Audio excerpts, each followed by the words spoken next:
Hello, everyone. Welcome to our next Let's Talk. So we're gonna be talking about what's coming to War Thunder. We're also going to start talking about. I'm going to put my thoughts into it because everybody seems to be making videos, putting their thoughts into it. The Q&A. Now it's a little bit late. I actually watched this Q&A already, like 6 hours when it came out. So bear with me on that. So let's go ahead and get started. So we're going to watch this.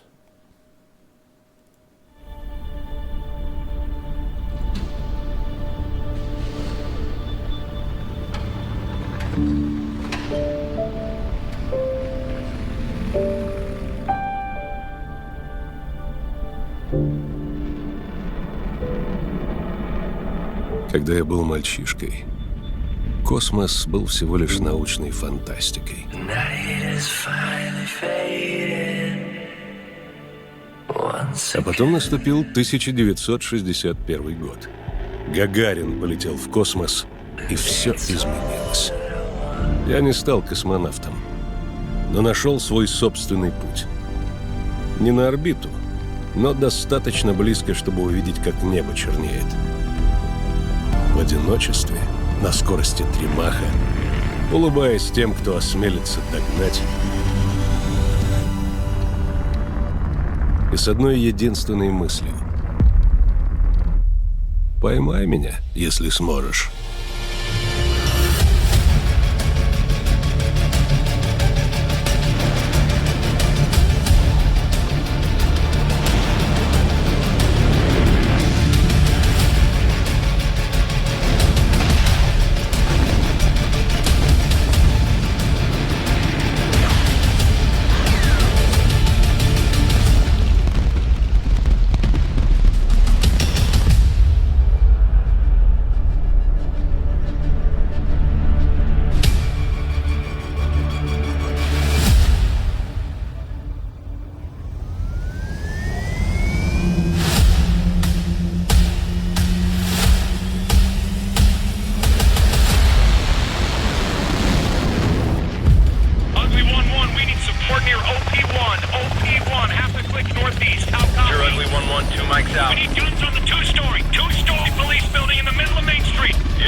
Okay, as you saw there, we got some new stuff coming in.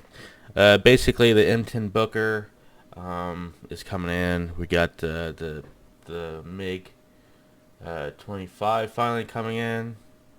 I believe it was the MiG 25. Yeah, it was. And as you saw, we have infantry gameplay. It looks like a little bit. I think it's gameplay, but I could be wrong about that. Now communications. I don't know if they're gonna finally add it to War Thunder, but we'll get in touch with that as soon as I'll play the Q&A. after he says something about it. Communication for infantry would be definitely nice. Just communication in general in War Thunder would be freaking awesome. To communicate with your freaking team, coordinate to win the games. And then take a look here. Someone did mention, I believe, if you watched, shit, European, yeah. If the Canadian European gamer, if you watched his video, he said that this building is in active matter, which is another gaijin game, more like Stalker-esque type game, and a battle, kind of more escape, more like an escape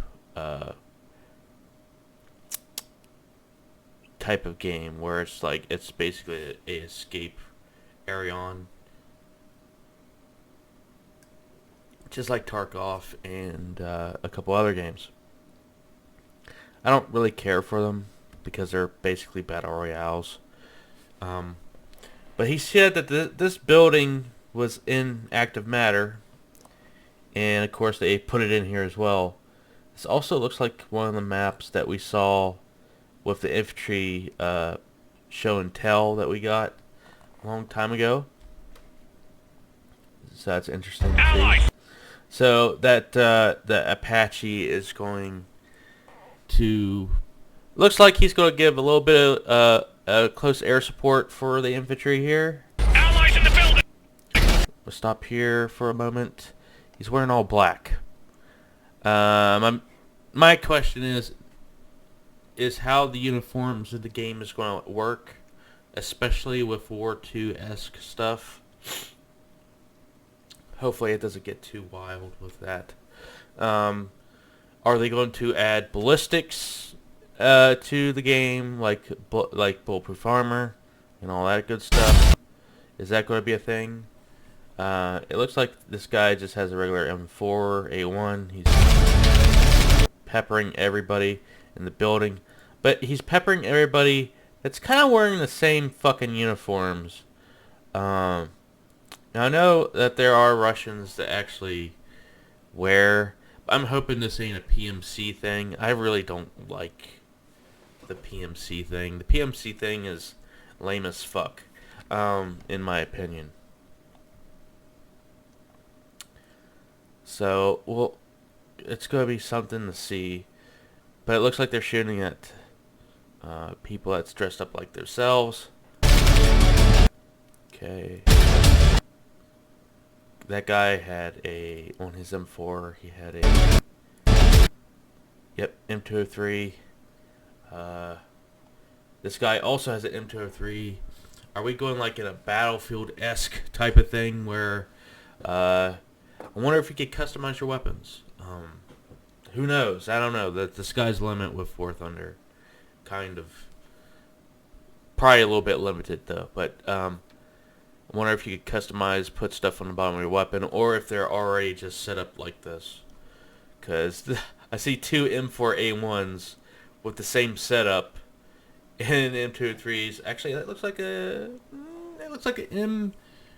M320 on his. That probably is one too. Let's go. Looks like an AK-12, which is mostly used by Spetsnaz.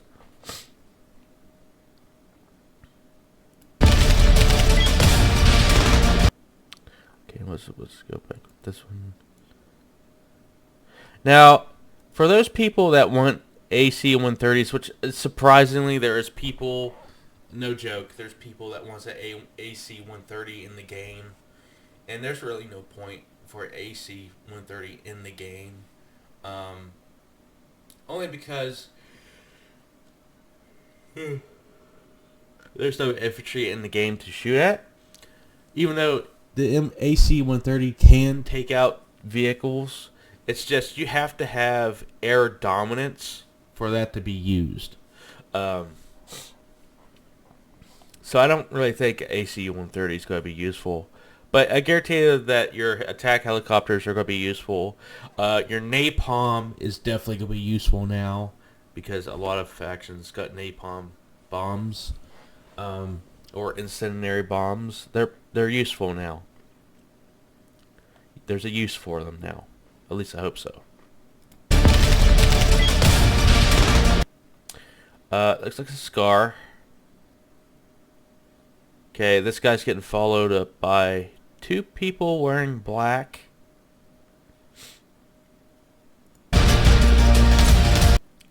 Okay, we're seeing someone get shot by, looks like a marksman, a DMR. Could be wrong. Could be something that you could attach to your weapon. They didn't really show much on the marksman. But going back to this kind of looks like a 30mm gun ripping apart a infantry soldier. From looks like an AK on the ground, so this poor guy. Okay. And look at that. Oh god, this is where it's going to go to shit. Okay, first question. Will there be a... I don't know how they're going to do this. I don't know if they're going to do this by roles. I don't know if they're going to do this by... Each character is going to be a role. Or I don't know if they're going to... I don't know what the tech tree of infantry is going to look like. So far, what I'm getting out of this whole freaking video is that we're going to have a April Fool's-like event in War Thunder to test this shit out. To get feedback of how, if people like this or not. That's what I'm getting out of this whole, trailer. They're showing us the modern stuff. I kind of wish that we would see, like, World War II, Cold War-ish era, like, infantry gameplay. That would be cool. Basically the research tree, which I'm going to be more interested to see how the research tree of infantry is going to be like.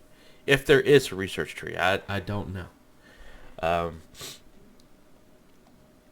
Next question would be, is it going to be like Enlisted, where the weapons are going to be, the BR is going to be based on the weapons that you're carrying in your hand, and not what the soldier is, which I think that's going to be a bad idea. I think the soldier should be a BR set level as well, only because if you don't do that, you're gonna have, and if they add like armor ballistics in the game for bulletproof armor, then you're gonna have top tier soldiers drop down carrying a M1 Grand fighting in a World War II setting. If you understand what I'm trying to get at there, that would be a no-go. That would piss a lot of people off. First thing people will be doing is fucking leaving and saying, hey, this mode is trash because, I got this fucking modern day soldier playing in World War II setting, or basically against World War II soldiers, because he's a modern soldier carrying an M1 Grand. I think it should be set to where the infantry soldier, depending on the era, should have a BR set as well, to keep that from happening. Now, if you want a World War II soldier to go into a modern day setting, go ahead and give him that weapon, and you'll see what happens. But yeah, just make a BR set to make that happen. All right, so FV, the freaking lovely little kamikaze drones. Here we go. Also, notice that that's a regular M1 Abrams. Actually, let me check. That guy has an ACOG. Yeah, ACOG. Okay, forward grip. So, okay, hold on. This ain't an M4. This is M16. Oh yeah, they got the M16. A1, A4. Okay. All right, let's go back to these troops. Getting right here.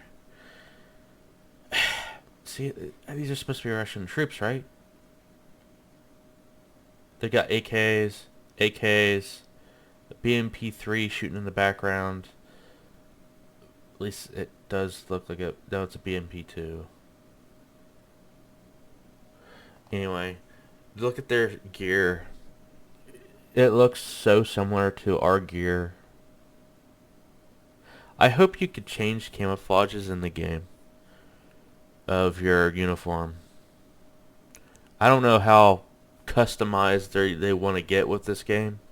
I'm pretty sure they're going to paywall most of it. Hopefully not as bad as Enlisted, though. Yeah, hopefully we'll get the change. Okay, there's RPG. That's a heat round. I wonder if they have frag rounds. That's a question that I would have for the developers. It's like, will your AT guys be carrying, multiple different RPG sets? Like, will you be carrying like frag rounds? Will you carry a couple tandems instead of just this heat round for the RPG? If this Now, don't get me wrong. If the vehicle does not have ERA, this heat round will do damage or kill.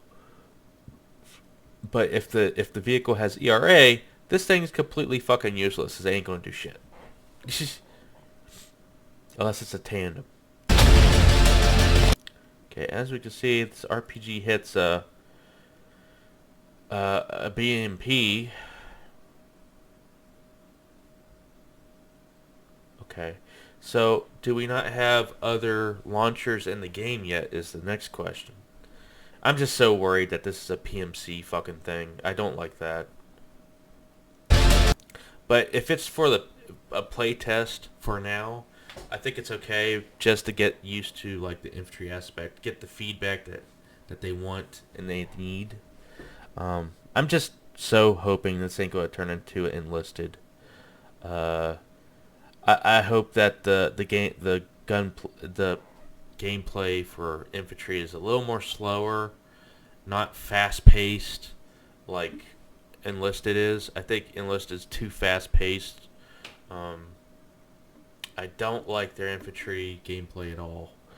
Kind of feels like sluggy, kind of not really good. Too fast paced for what the character animations do.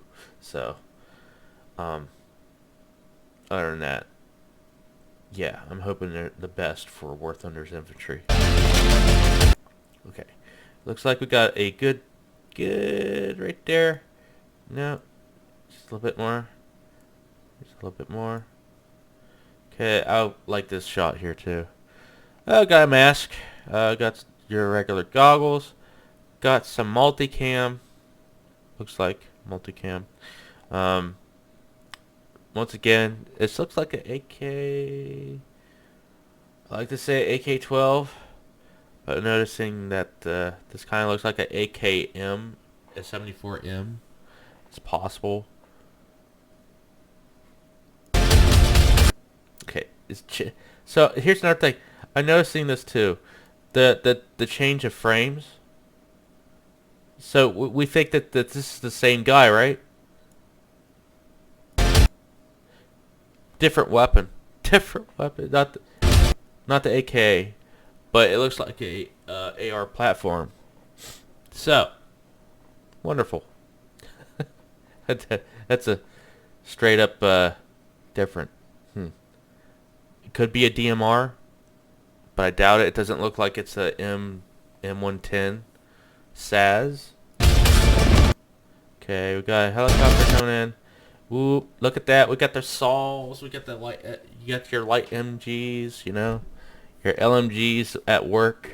Got two guys with a saw. So, next question is: there going to be rolls, or is it just you going to be unlocking weapons and just slapping them on a character? That's going to be the biggest question. Okay. Good infantry fight here. Okay. He's getting swarmed by, it looks like an entire team. I don't know what their fucking goal is. I guess to capture that building. Um, unknown. It looks like an AR because it has the handle. Okay, good fight there. Got a good explosion here. Okay, another vehicle gets destroyed by an RPG. Also, just so you know, there are American-made RPGs in the world. So maybe they have the American version in here too. I don't know. Oh, here we go. The good old Save It Private Ryan scene, right?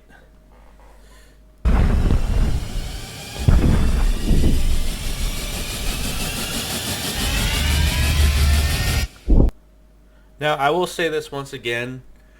Alright, so good old Fly Daily got this caliber wrong. This is a 45 APC.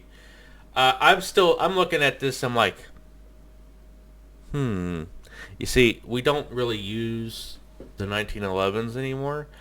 We actually, let me correct myself there. We kind of do, but it's been remodeled and renamed to the modern version as M45. Yeah.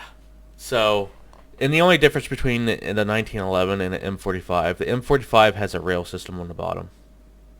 This is a good old-fashioned 1911.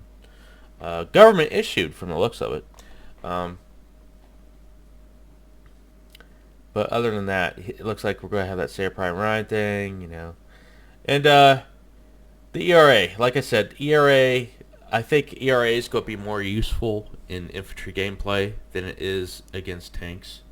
Because the ERA is really technically made for anti-personnel, you know, basically anti-tank personnel. Because infantry is actually a bigger threat to vehicles than vehicles are a bigger threat to infantry. So I think that's going to be a thing. Now, I don't know how they're going to implement this into the game.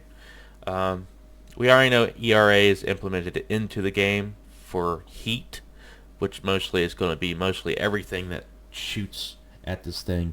Doesn't matter if it's AT4 or RPG, the heat RPG in it. It's going to be useless unless you hit like little weak spots like where the ERA is not. Like the engine, you can disable them. Now the next question is,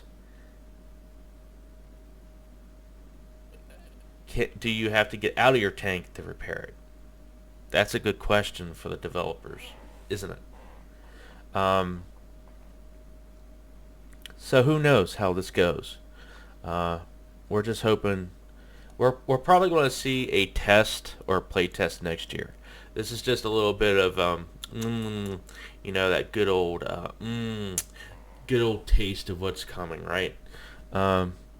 So I'm expecting probably not April Fools. That's a little too far, but I'd say somewhere next year we're going to have a play test for us to test this shit out.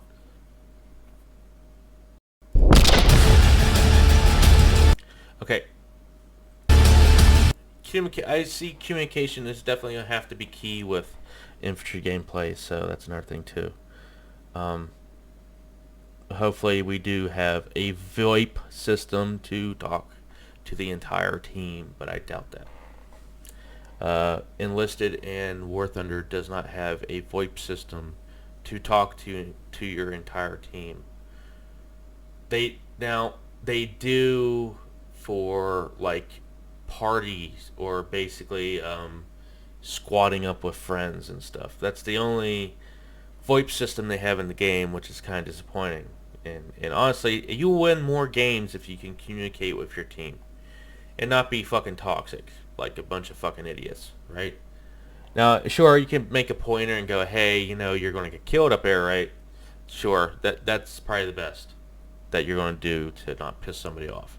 And not call him a fucking idiot because he's going by himself on a flank. Right? Right. Good old Booker, good old plane that we're not going to be playing because it's a premium. Okay, that's enough of that. Let's go ahead and get straight to uh, this lovely thing. And I'm going to put it on theater mode because it's already there. Hey everyone, my name is Vyacheslav Bulanikov, and I'm the game director for War Thunder. Today, I'll be answering some of the community's questions.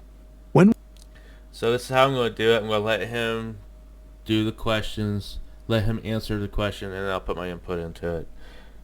Will the game's interface be updated?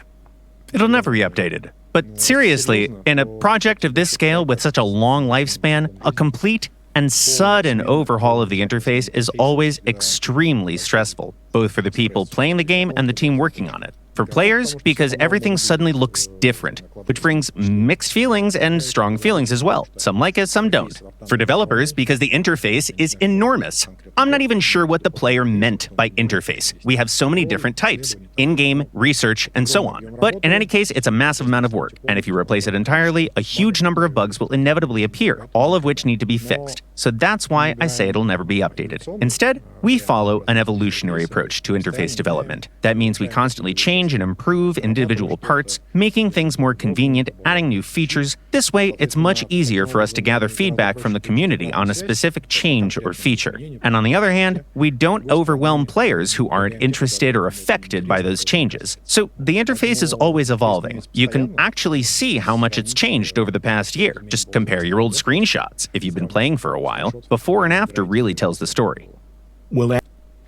I don't really have a problem with the interface, is I guess you can say at this point. No, I don't have any problem with them. Next topic. Anti-radar missiles be added? Yes. The game is getting more and more large SAM systems, which are exactly the kind of targets those missiles are designed for, even though we're a bit skeptical about how effective they'll be compared to other fire-and-forget weapons already in War Thunder. After all, long-range, high-speed missiles of that kind are quite common now. ARMs could still introduce an interesting gameplay mechanic to the game. Besides that, anti-radar missiles could also serve as a way to recon enemy positions. So our plan is as follows. If we add them, we'll refine the interface in such a way so that when you use such a missile, you'll roughly see where the enemy SAM is located. So yes, we plan to introduce them, I think, most likely in the first half of next year.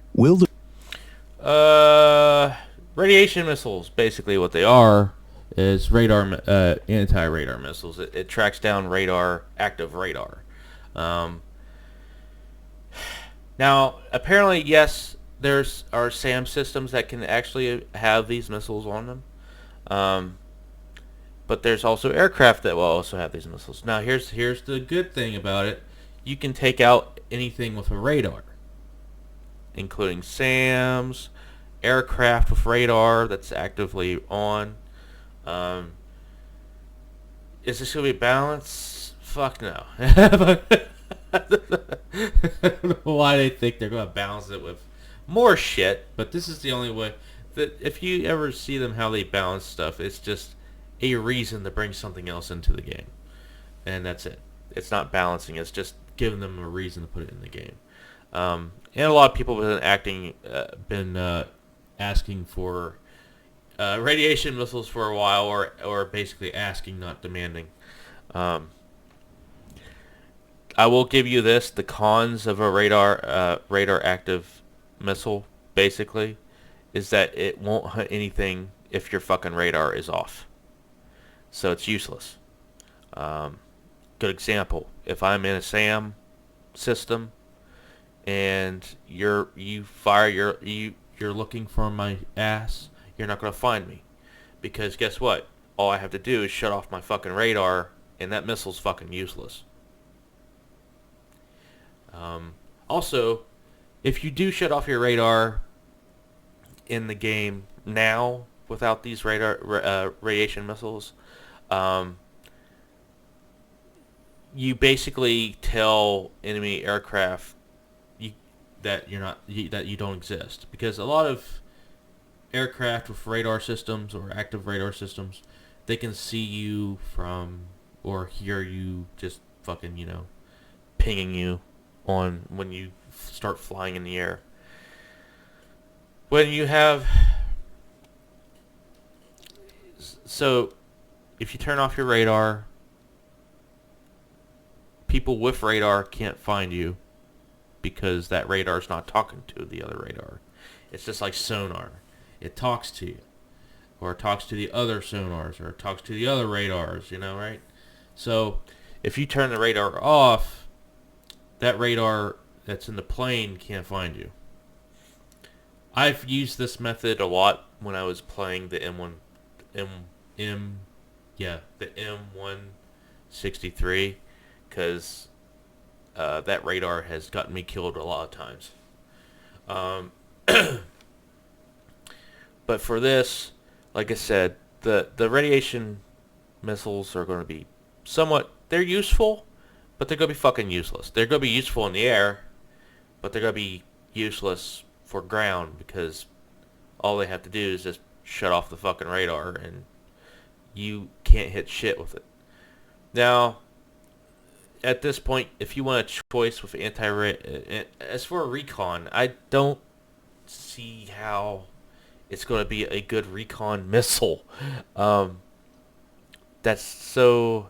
I guess when you fire it and you see your missile go veer off to the left or something, it's like, oh, well, there's one over there. But here's another thing, too. These radiation missiles are kind of... They're used for both ground and air. Yeah, that's right, air. Radiation missiles are created not just for SAMs. They're also created for stealth aircraft with active radar. But once again, you can defeat that by just turning the fucking radar off. So, guess we'll have to move on. The survivability of tactical and long-range bomber aircraft improve. Yes, we're not fully satisfied with how these aircraft are currently set up. Their current parameters aren't realistic enough. They're simply way too fragile, and that makes those planes that are already quite challenging to use even less competitive when facing fighters of their respective battle ratings. Will we get an...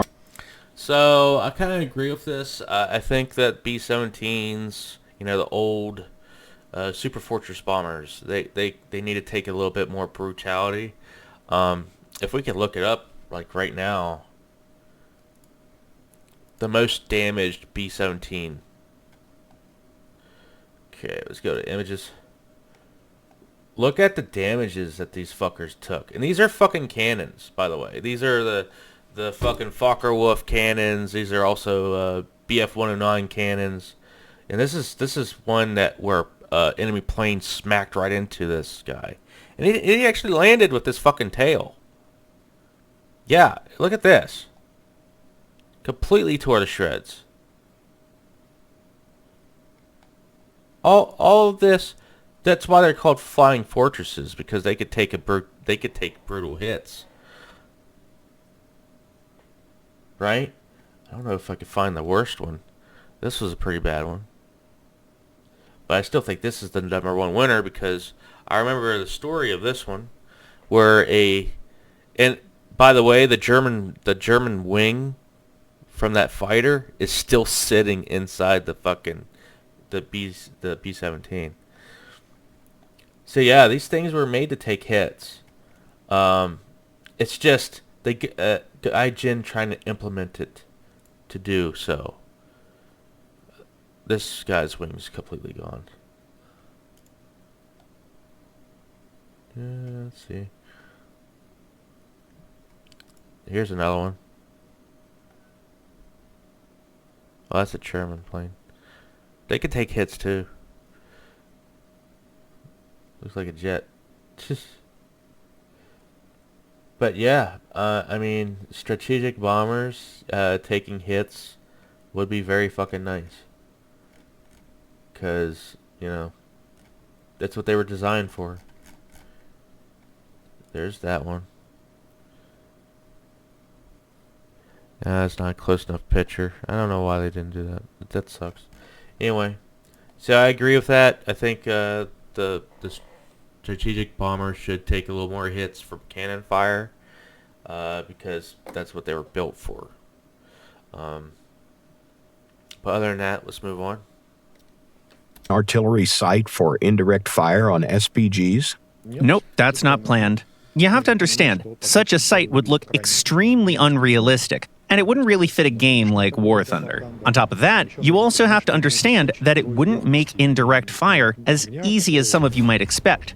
The reason for that is that the main limitation when firing from behind cover isn't the lack of a special sight, it's the trajectory. For most artillery vehicles available in-game, the minimum firing range can actually exceed the size of War Thunder's maps, so that kind of sight just wouldn't help you at all. That said, the game already includes pretty realistic ways to perform indirect fire, if the trajectory actually allows it. You can do artillery spotting using a drone, artillery spotting through another vehicle or an aircraft. You can also set the range manually using the azimuth scale. All the realistic methods are already there, so you can absolutely use those.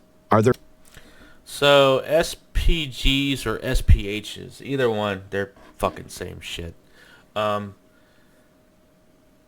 personally don't like them being added to the game. I think they're fucking useless. I think they're not really made to fight tanks, period. Gaijin made them, balance. I'm going to rephrase that. Gaijin balanced them to fight tanks, where they can trap shoot shit. And it kind of sucks because when you have to shoot a side shot, you see your round do absolutely nothing, and it pisses everybody off when your round does nothing. So you have to get those nice little gap shots. Or sometimes if you're good enough, you can hit the ground and somehow shrapnel everything from underneath the tank. It's kind of funny because some tanks can survive that shit. But other than that, I don't like SPHs or SPGs in the game. I kind of wish they would stop adding more. And even though they said that they're going to add more, like the M7 Priest, I guess it got passed to development. I really don't want to fucking do more of those. It's bad enough what we have now.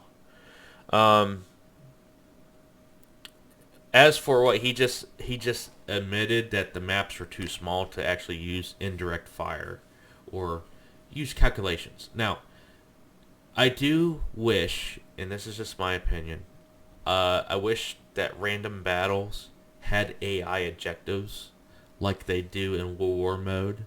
That way, if you can't kill a fucking tank with your SPG, you can at least kill the AT positions or the anti-air positions that are AI. At least you could kill those, and it actually gives your SPG a fucking reason to exist.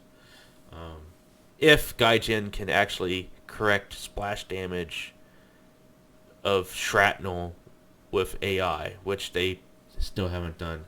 Even the infantry AI on the World War One event that they had, the HE did nothing.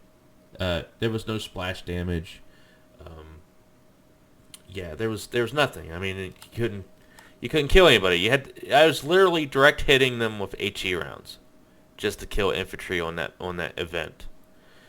And I was so disappointed. I was very disappointed because they didn't really implement hitbox damage for AI infantry to take shrapnel from HE rounds. So, but at least some AI targets that are squishy, you can machine gun them to death, will be perfect for SPHs to actually shoot at and get some fucking points, because SPHs, in my opinion, is so useless in this game.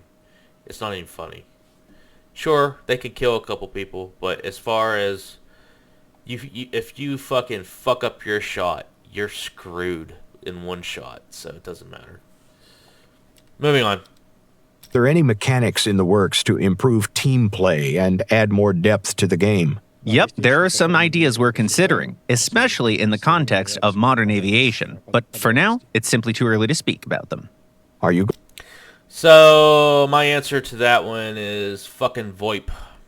Basically a way to speak to your fucking team.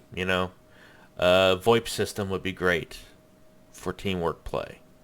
I'm telling you, if you actually had the teamwork of talking to your fucking, to your teammates and say, hey, I'm going to go on this flank. Anyone want to come with me? Or, hey, let's go on this flank, and we could just go to their spawn if we're playing a conquest mode, because that's what conquest meta is just to go to the fucking spawn point. Boy. So yeah, that's my only thing. I don't like the let's hit the T button, and it just takes too fucking long. It would just be easier for me to push the talk button and say, hey, over here at this side next to a building, does anyone have a shot on this guy? You know? But yeah, for better team play, communication I think is better in key. Moving on. Going to fix naval battles? Over the past few years, we've made a huge number of changes and fixes to naval gameplay. The firing mechanics were overhauled, damage models received major updates, locations were reworked in a big way. Basically, a lot of work has been done. In the upcoming update, which might already be out by the time you see this, we're introducing another major feature related to damage control and ship survivability. So yes, that means we're constantly improving the naval mode, and doing it in parallel with adding new content to naval battles as well, with each update bringing new ships to the game.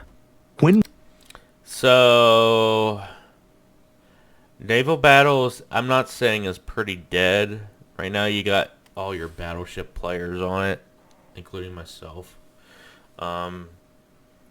It's not in a good spot though, because apparently a lot of people like, and I will say this too, there is a lot of people that do play naval EC mode more than they do random battles, because in EC mode you spawn far away from each other, and it's literally it literally takes a long time to finish one match, which I don't mind. I think long matches that are ticket based should be the win of the game, and it should be for people that want to that stay in one game and collect a fuck ton of RP and a fuck ton of SP or SL can freaking do that. That's what EC mode was for. And I like to talk about the error EC mode just a little bit, but I will do that when he gets to that point. But other than that, naval battles it's still alive barely, but it's not good. It's just not good. But I do like EC mode. I just wish they would get rid of the fact that you can't play the ship that you want to start out with. You have to start from a destroyer and work your way up to a battleship, which I don't like that system. They just need to get rid of that for EC mode. Just take the lineup that you want to play in that game and call it good. Mostly, if for people that don't know what EC mode is, it's endurance confrontation. Basically, it's a ticket-based game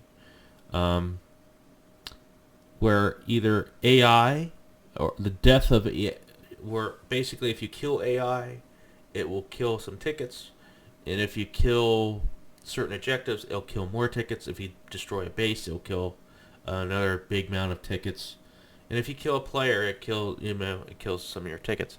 And you keep spawning in the same shit over and over and over until the match is completely done. That's what EC mode is. For people that don't know what that is, because I hear that a lot, that people don't know what EC mode is. Well, that's EC mode. You keep playing until the match is over, which is ticket based, which actually makes the match longer, which means you get more RP or more SL the longer that you're in the game killing shit. But be careful, if you get killed too much times, more than you are doing any kills, you will lose more than you think. So it has to be balanced that way. Alright, moving forward. Will smoke artillery be added? We're not planning to add a separate smoke artillery feature. On the one hand, there's no need for it, as the game already has vehicles capable of deploying smoke screens in a variety of different ways. On the other hand, that kind of artillery could easily become a toxic mechanic, and not just a helpful tool. it might end up blocking visibility and interfering with teammates rather than helping them. We've actually tested smoke artillery in special events, even in situations where those events involved players with good communication and coordination. It never gained much popularity in its primary use. More often than not, it simply became a tool for griefing opponents and making gameplay worse for everyone. So we're not planning to introduce standalone smoke artillery anymore. Okay. I don't use smoke in the game unless it's a situation where I know I can survive. Basically, grenade smokes, they fucking work, or engine smoke, they can fuck work too. But as far as ammunition smoke, I don't use, because that's just wasting time, in my opinion. And it could get you killed if you have a smoke round in your barrel, in the chamber, and you just can't reload that fucking round when there's a tank in front of you. So, no. I mean, if they do ever reconsider adding smoke artillery, the only time I would use smoke artillery, and it would be the same spread as the artillery is right now, I would put it on the fucking cap point and run my ass into the fucking cap point and just sit there and wait and listen to enemy engines going around me. So that's the only reason I'd see to use artillery smoke. Other than that, artillery smoke is it's going to be mostly useless. Mostly it's just going to be good for capping a point. That's it. Moving on. When will White Rock Fortress return to the game? This map is currently in active development. There's a good chance we'll bring it back in its updated form before the end of the year. Remember when you said you... Okay. White Fortress... White Rock Fortress was actually a very good map when it first came out. It came out with the original... it came out with the first two factions for ground forces. But they changed it like 2 times, I think, to where people started hating it. I still like the map because there's certain spots that are like pretty interesting to be in, and you could get kills. But other than that, I'm glad to hear that's coming back. Won't add top-tier premiums? What happened to that? We already gave a detailed answer to this back in the summer of 2023. Even though the game now includes premium vehicles of the highest rank, we still don't plan to add top-tier premiums that would be exceptionally effective or strong, better than their peers, in terms of flight characteristics, armament, and so on. The idea is that unlocking top-tier vehicles through the regular tech tree should still offer something new and give you an advantage or capability that even the best premium vehicles don't have. That's why we have no plans to introduce premium vehicles with top-level combat performance. Air... The only problem is that people that buy high tier shit and premiums don't have a lineup, and honestly, Gaijin doesn't really encourage people to make a fucking lineup that's worth a fuck, and that's the problem. There's some people out there that will die in one tank that let's say that they have a good lineup, and then they bring out this new vehicle that's in World War II setting, or a World War II era tank, and then they just want to play that vehicle and only that vehicle. So they'll go in there and they'll die, and then they'll leave an empty spot for the team. And the more players that you lose in a match, the higher the chances of you losing the entire game. And it kind of screws everyone over. Also, I'm starting to really hate the fact that in high tiers, somebody's wasting a slot basically on your team. Like you'll be like in a game with Leopard 2s and Abrams and T90s, and here's this fucking M22 fucking Locust just running across the field to cap a point so he can J out and get in his fucking plane. And then when he dies in his plane, he fucking leaves. Yeah. That's the problem. One, if you're spawning in rank 1 vehicles just to get to a certain spot quickly, okay. Right?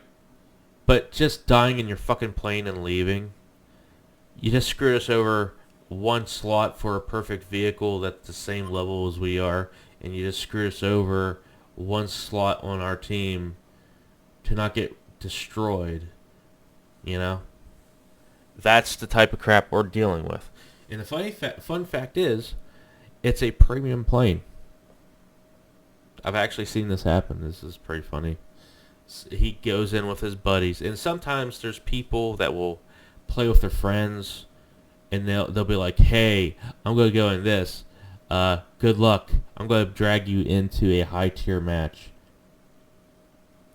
And when you die, I know you're going to leave, so yeah, you're screwing your team over a slot, a very important slot of a vehicle at the same BR or the same capabilities with a tank that can't do a fucking thing.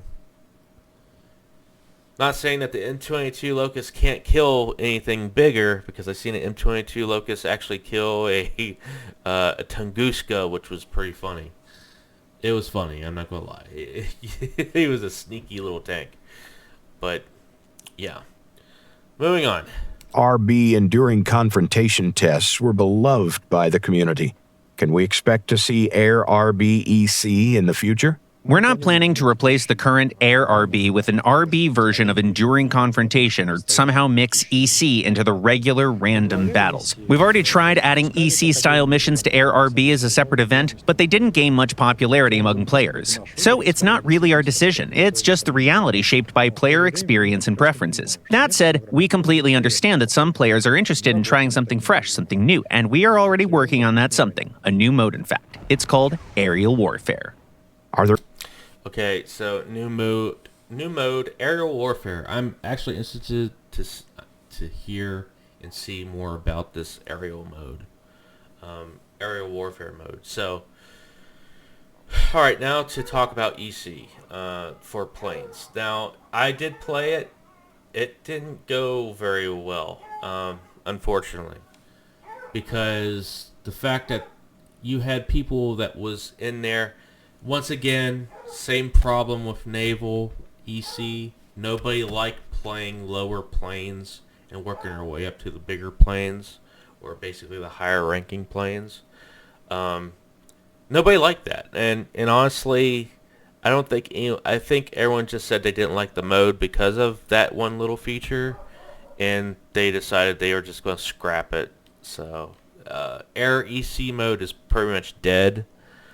If they do bring it back, I think if Gaijin ever listens to this, which I don't think they will, just remove the frickin' vehicle limitations.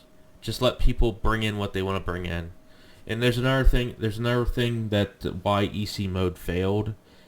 It was only made for fighter planes. It wasn't really made for bombers or anything, because there's no objectives to go after. It's not like Air RB, where if you go into Air RB, you have objectives to take out, or you have AI to take out, giving you a reason to, if you don't want to be a fighter, giving bombers a reason to do so on and so forth.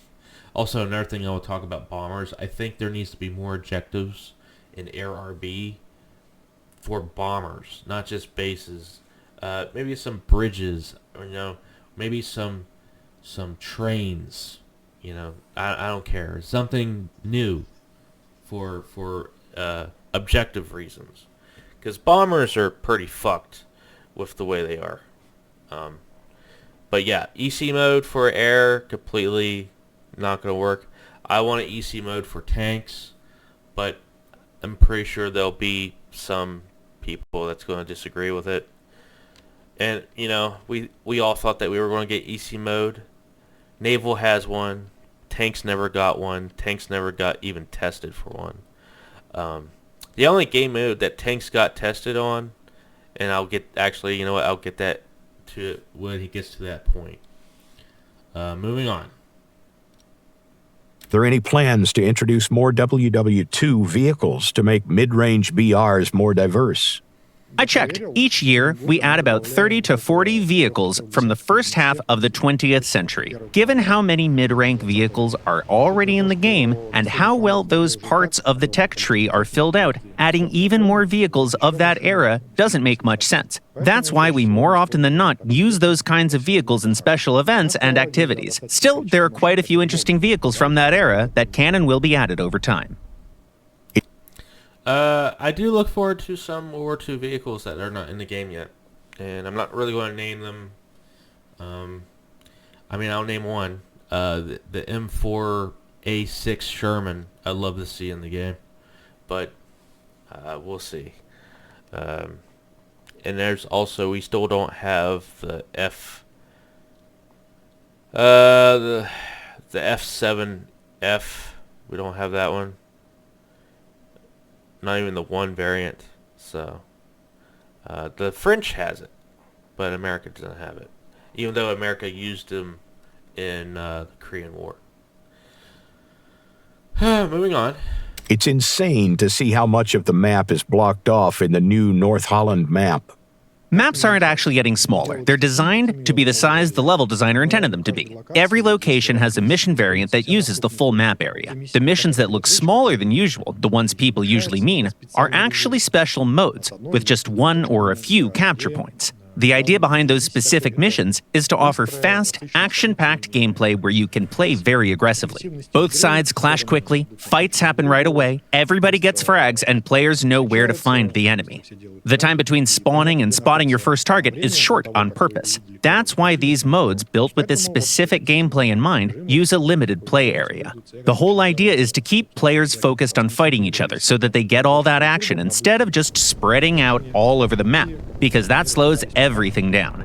But that's just one type of mission available to you, so it's not accurate to say that maps themselves are shrinking. In fact, those smaller mission variants have a much lower chance of appearing in matchmaking compared to regular missions, so they're actually quite rare.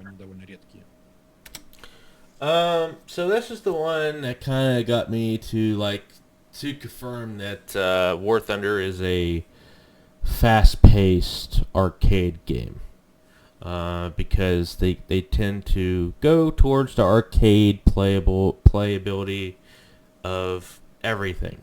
So kind of throwing realistic out the fucking window, in my opinion, when it comes to the maps.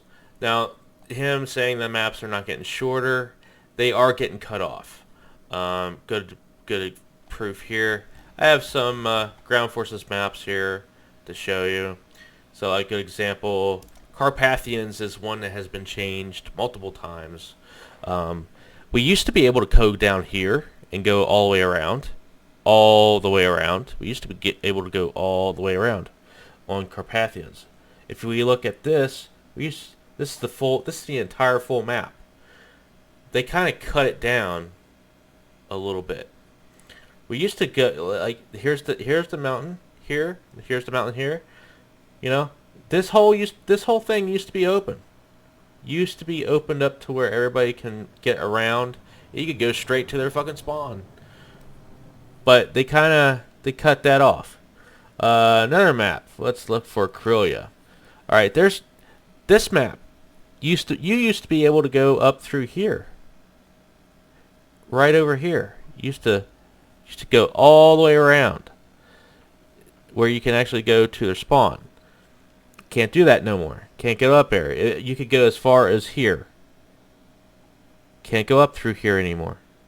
There used to be a spot right here where you can actually snipe people on these roads. Can't get up here anymore. There's a spot where you actually used to go way back in here and actually snipe people from this road. Can't go up there anymore. They're blocking stuff off. They're blocking tactical stuff. This is tactics, by the way. And I'll be honest, I'm all for the tactics of the game more than I am for fast-paced, run-and-die fucking games, because it's stupid. The way that they have it set up to force people to do something. So, like, for example, not this one. Let's go to New Holland like he was talking about. I actually looked at it, and I noticed that New Holland is different. Where are you, New Holland? Where are you? There you are. Alright, so if I switch the game modes, you'll notice how different the map is. See? There's the largest version. But actually, this is not the largest version. If you look at the map, it's even larger. But we don't use the whole map. It sucks. It gives you less tactical advantage. It just gives you... And sure, I guess there are some people that complain that you know, they don't want people to be scattered. They want a 3-lane fucking tank game where you only have 3 lanes to go down and die. War Thunder has so much potential to do one of these full fucking maps and still be fun. And I'll explain that here in a moment. But if you look at the different versions, you can see that they're changing the map where they're cutting off some parts of the map because they don't want you to veer off of the objectives. Conquest is the worst mode in the game, by the way. I hate Conquest because, like, for example, look, this thing's like, somewhat in the center. Guess what players are going to do? They're going to go up here and they're going to go to your spawn. Why? Because that's the meta of Conquest. I like Battle or Conquest better because it gives, it makes people do things. I like Battle the most because it's basically you're just protecting a spot. That's all you're doing. Now I kind of wish they make Battle mode more random, where your cap point will be either side, different places, not in the same area. But yeah, New Holland is definitely getting cut off to its original state. If we go down to here, this map has been changed multiple times. We used to be able to go way up here, and if you actually sit way on this far, you can barely see it past the dislike button. Like sit right on this hill. You used to be able to sit like on this hill and start shooting people in the fucking spawn. It was tactics. So you literally had to have your team take this entire side of the map just to make sure your spawn didn't get fucked up. Same way with over here. Over here there was a lot of vegetation, a lot of forest down through here. This was completely open. Actually, it looks like this conquest has been changed so many times because there used to be a C point. There was one version where there was C point here, B point here, and an A point out in the middle of a fucking field. They changed that. Then there was one where there was like they had a conquest mode where there was like one little freaking cap point right next to a little sawmill that you had to capture, and your team started here on this where my mouse is right now, and then your team had to start like way down here, and it was fairly a decent game. It was a lot of forest fighting. I guess people got tired of it. Another map that got changed is this one. Okay, and this is my saddest change. I kind of liked how it was, where the spawn point for your team was actually here. It was a conquest when it started. You had a spawn point here, you had a spawn point here, and you had a spawn point way up here, way right here. It's right next to these bunkers. And then your spawn point for that team that's on this side used to be across the river. Like this little river side. It used to be across right here. That's where the spawn point used to be. They changed that. They completely cut it off. Actually, they also cut off a little bit more than I expect. You used to be able to go all the way around here, like right at the edge of these like little suburb areas. You used to be able to go to these suburb areas. Now you can't. You can't even take this road anymore. It's gone. But this is the entire full map if you look at it. And also it's a couple changes here too. With the game modes it changes. There's only 3. Yeah. But other than that, also the railroad one is here too, but it's gone. I noticed that it's gone. Huh. But yeah, they are kind of making the map smaller. They're also taking away advantages, like a good example, Ash River. Okay, I'm going to tell you the changes on this map. Get ready for it, because you'd think it never got changed. It actually got changed a lot. You used to be able to snipe from this hill. Can't do that anymore. You used to be able to get on top of this hill. Can't do that anymore. There was a little cubby hole area where you could snipe from here to keep people off the sea point. Can't do that no more. They completely blocked it off with rocks. And they kind of cut the map up a little bit too. Yeah.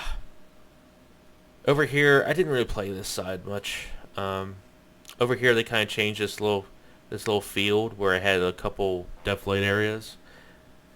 Now they have deflate areas. That it used to be flat. This used to be flat. There was no rocks in this area. It just had like a train car here that blocked off people from seeing you capping. This was changed a little bit. There used to be a road that goes up this way, and this road still stayed the same. This one changed a little bit. Yeah, there's just been changes. This road didn't exist. There was only one road up in this hill. Yeah, this one didn't exist on the original one. But other than that, yeah, there's a lot of changes. Alright, moving forward. Why are copy and paste vehicles added in place of more interesting, unique options? That's a bit of a misconception. We don't add such vehicles instead of unique ones. We add them alongside unique vehicles. There have been many cases where a vehicle appeared on the dev server in one nation's tech tree, even though a case could be made for its inclusion in other tech trees as they also use the vehicle in real life. Players themselves would then insist that we should add the vehicle to other nations as well. After several rounds of that, we just decided that whenever possible, we'll include those shared vehicles in multiple tech trees right away. That doesn't mean, of course, that we don't have plans to add unique vehicles to the game. Far from it. Those are still being added and more are planned. For instance, we've got unique self-propelled artillery vehicles and other vehicles in the works, so we're doing both, shared designs and original ones. I don't mind copy and paste for other nations that actually had these vehicles in real life. Except for the fact that most of them are fucking SPHs and SPGs, and I fucking hate it. Now, I do like Canadian European gamers' actual fucking idea for these type of vehicles that are multiple in different trees, where if you actually fully spade out one of them, you'll get a discount for the rest of them from other trees. That would be nice. Because grinding through the same fucking thing gets kind of boring as fuck. I'm serious. Alright, moving on. How is work on the World War mode progressing? When can we expect it to launch? The World War mode is in continuous, steady, though not very fast, development. We share news and updates when we can, and return to work on it from time to time. At the same time, we're currently prioritizing new mechanics and improvements for the main game. In other words, changes that affect the majority of players. Just recently, we talked about our plans for developing aerial warfare and ran several playtests, including SEAD and strategic bombing playtests. In the future, these and similar modes could become special events within the aerial warfare system on the global map. We're planning to test more modes in the same way, as limited-time event missions, so we can collect your feedback, make adjustments, and fix bugs. Once that process is complete, we'll start integrating those missions into a separate, full-fledged mode with operations and a global map. That's when World War, as its own game mode, will officially make its real debut. I'll be honest, I kind of wish they would do something with War mode a lot. So far, they've just been playtest, mostly playtest. I do like some features of World War mode. I kind of wish some of those features from World War mode would, like the game modes from World War mode, actually go into random game battles. As far as, so like I said, the fucking AI. That's what I like to see to come into random battles for ground forces, because their objectives they're not just like they used to be when tanks first started, where they actually had AI tanks just sit out in the middle and do nothing. Instead, they had like AI objectives, like AI anti-tank positions and AI freaking anti-air positions that had to be gone. They were objectives. Yeah, World War mode is it's fun, but the only thing that's killing it is the fact that it's a clan only thing. That's when it started. How it started, it was started out as a clan only thing. I got into the beta and tried it out. The first time I played World War mode just to test it, it was a disappointment. And let me explain why. It's a lot better now. But the problem is World War mode is so fucking dead, it's not even funny. And I'll explain why. When they bring War mode out to test stuff, it's completely dead.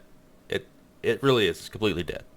But when they first started it, it actually had too much arcadey features and realistic features mixed together, and it's just something that people didn't like.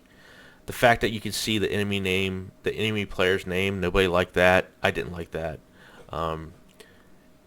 The features of features of it as realistic, I liked that just a bit, but it kind of wasn't really what we were expecting. But other than that, it did get a lot better. The objectives got a lot better. They got rid of all the arcadey shit from it because RB is going to be mostly your more famous game mode. But yeah, they got rid of the AB shit. So, but other than that, War mode, the operations. I've actually been on operations before from War mode.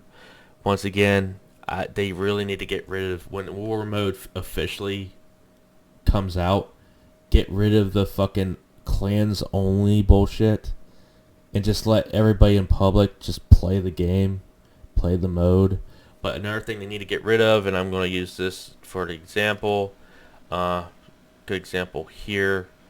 Let's look at events, tournament and events. So I'm going to use this as an example. As you can see, the arcade feature of that. I'm going to use Air Battle Simulator actual for example. Actually, I'm going to show you exactly what the operations looks like. So you're going to have the operations just looks like this with the map that you're going to play on. It's going to be mostly a historical battle, which I'm hoping they get away from the historical battles just a little bit to make this fucking game mode actually work. But just, they'll have a map of the place, and then they'll have a list of vehicles like this that can go into that battle, which are mostly historical. So they'll actually have the research and the full historical of equipment that fought in that certain battle, and then you have that's all you could play.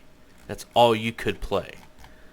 Now, at the beginning of World War mode, if you didn't have that vehicle, they let you use one of these vehicles if you didn't have it unlocked in your tech tree. And the fun fact was, they actually had it to where you can research that vehicle. Like, for example, if, let's say, like for my Chinese line here, I don't have anything researched here, right? So let's say that one of these vehicles was on that freaking event or on that freaking operation. Like, let's say the T-50, the T-3485 they have a Korean scenario going on. Well, guess what? I can just play this, and I can unlock it early, and literally actually unlock it into my tech tree, and I don't have to unlock it later. You can't buy it, but you can unlock it, and you can grind out the modifications for it as well while playing, which was awesome. But they got rid of that feature, unfortunately. So that's kind of what's happening. But yeah, that's what it does. They'll have like a certain map with the list of vehicles that you can play. Now the problem is when it was like early World War II, everybody wanted to play the Germans. Nobody was playing the British, because British vehicles at that time wasn't that great at the Battle of El Alamein. So except for the Sherman on the second battle. No one played the first battle of El Alamein because everyone just kept dying to Panzer IVs, no, Panzer IIIs, and then some Panzer IVs. So my recommendation for War mode to actually work, get rid of the list of vehicles. Just give us a set of BRs, like you see here on Simulator Battles. I wish they would do the same thing for Tank Simulator, where they would just, just give us the BR range, so instead of a list of vehicles, because the list of vehicles kind of kills it. But yeah, so on and so forth. It's basically what's going on. So that's basically my explanation for War mode. The other explanation for War mode is that you're going to have a operation map as well. Basically, it's a global map. It shows you where your troops are. It shows you where everything is. Clan leaders, clan officers can move those assets anywhere they want to start battles. Also, with infantry coming into play in War Thunder, that will give us a little more fun to do with certain areas of maps, right? We can do armor and vehicles and infantry. But other than that, War mode has a long way to go from the sounds of it, and I want to see this aerial warfare mode first before determining. So far, all the game modes that we've been seeing from War Thunder has been air-based, not really ground forces based. Like I said, I'm going to tell you about the one time that we had ground forces. Actually, I'll keep waiting on that. But it seems like all these tests that we're doing for air combat seems to be for War mode and only War mode. And that kind of disappoints me because I think some of these game modes would be really good for random battles. Or maybe I'm wrong. Maybe when War mode is finally finished and done, maybe War mode is going to replace all random battles for all I know. But that's just my thoughts and theories. Let's continue on, please. There was a test of the PvE mode recently. Are you continuing to work on it? From time to time, we create unique or themed in-game events to give players something fresh and unusual, a little break from the regular missions and modes. This type of experimental content is probably best represented by our massive April Fool's events, which over the years have really become one of War Thunder's trademarks. Still, every now and then, we just like to have a bit of fun and experiment with smaller events to present something new to players. Such events can be one-time experience, or they might return in the future. Whenever we have news about these or other comebacks, we always share it. One example is the World War mode that we already mentioned, in which players also had to attack fortified positions and AI-controlled convoys, while defending against similar attacks themselves.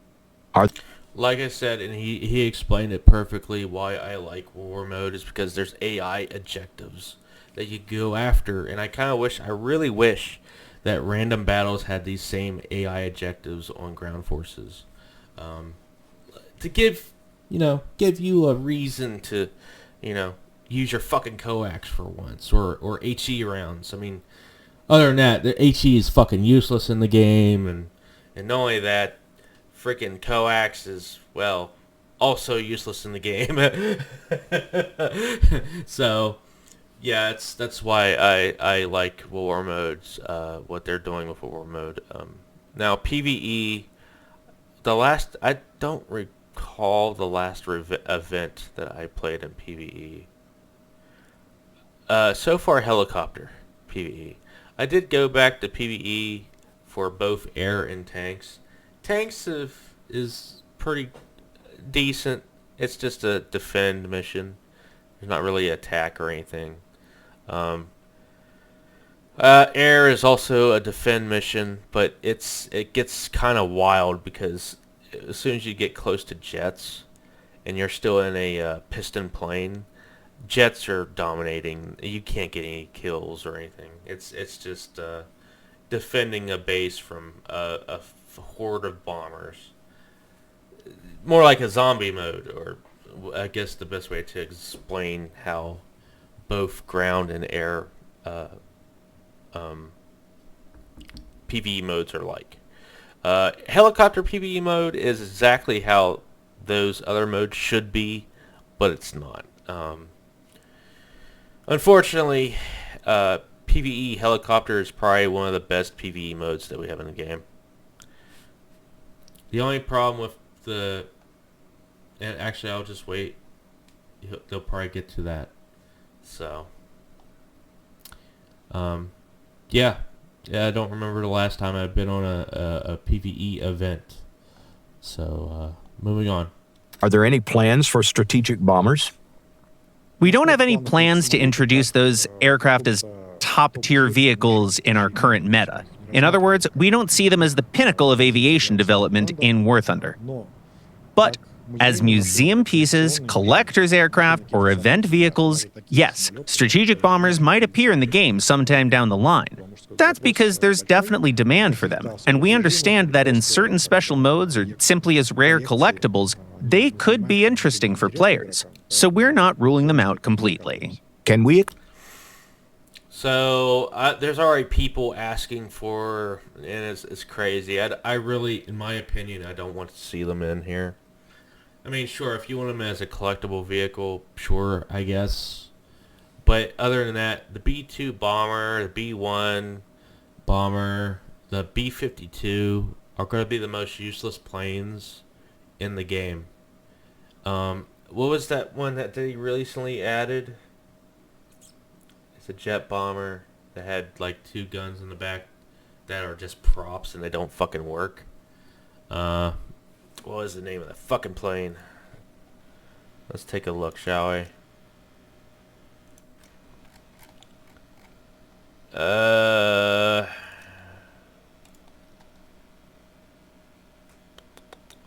Where is it? There, the B-66B. So, fun fact, these don't work. Yeah, Gaijin added this fucking plane with this not working.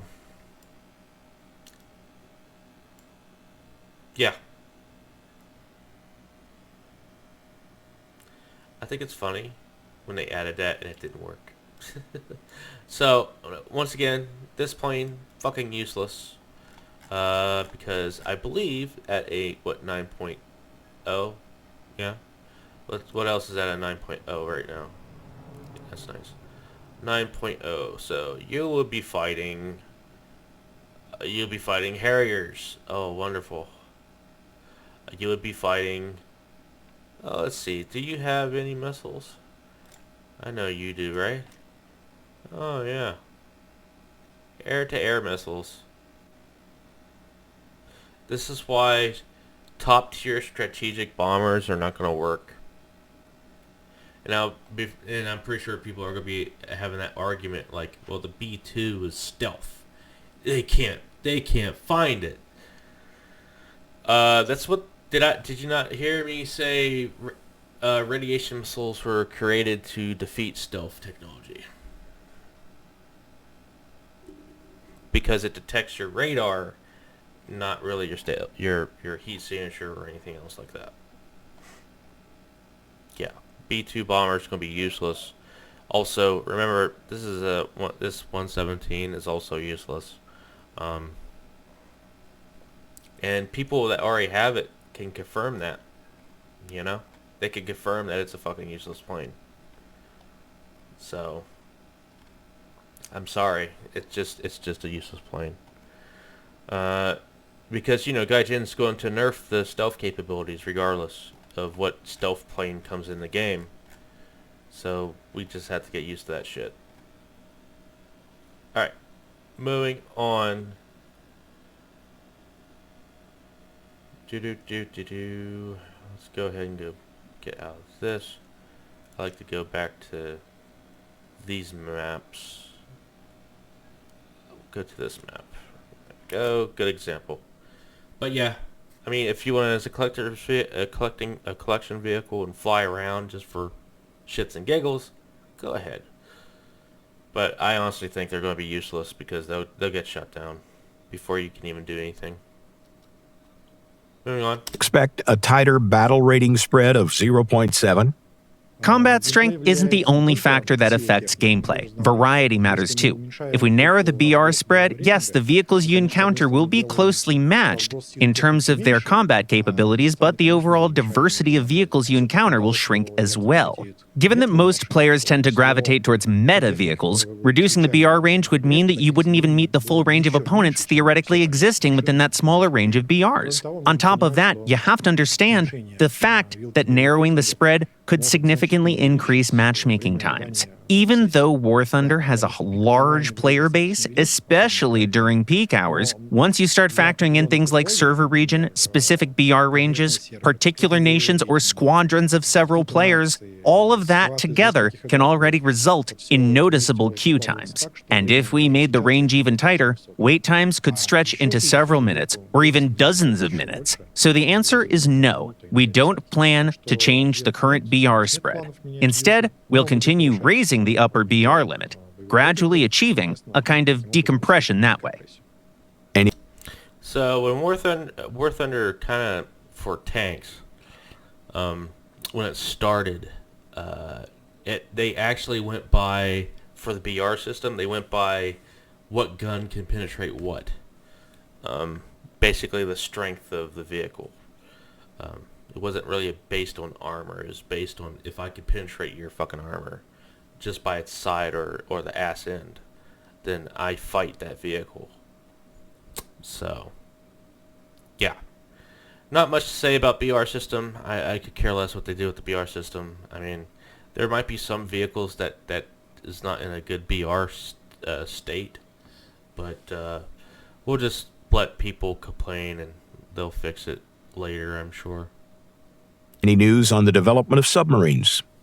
We're continuing to work on submarines, but implementing such a complicated and controversial type of vehicle takes a lot of time. The biggest challenge is figuring out how to properly integrate submarines, which were never designed for large-scale fleet battles, into the very same fleet battles that basically make up the standard naval experience in War Thunder, and to do it in such a way that we somehow don't break the game for everybody else. We're very grateful to the community and to all submarine enthusiasts for their patience, and we'll do our best to make sure that the final result meets your expectations.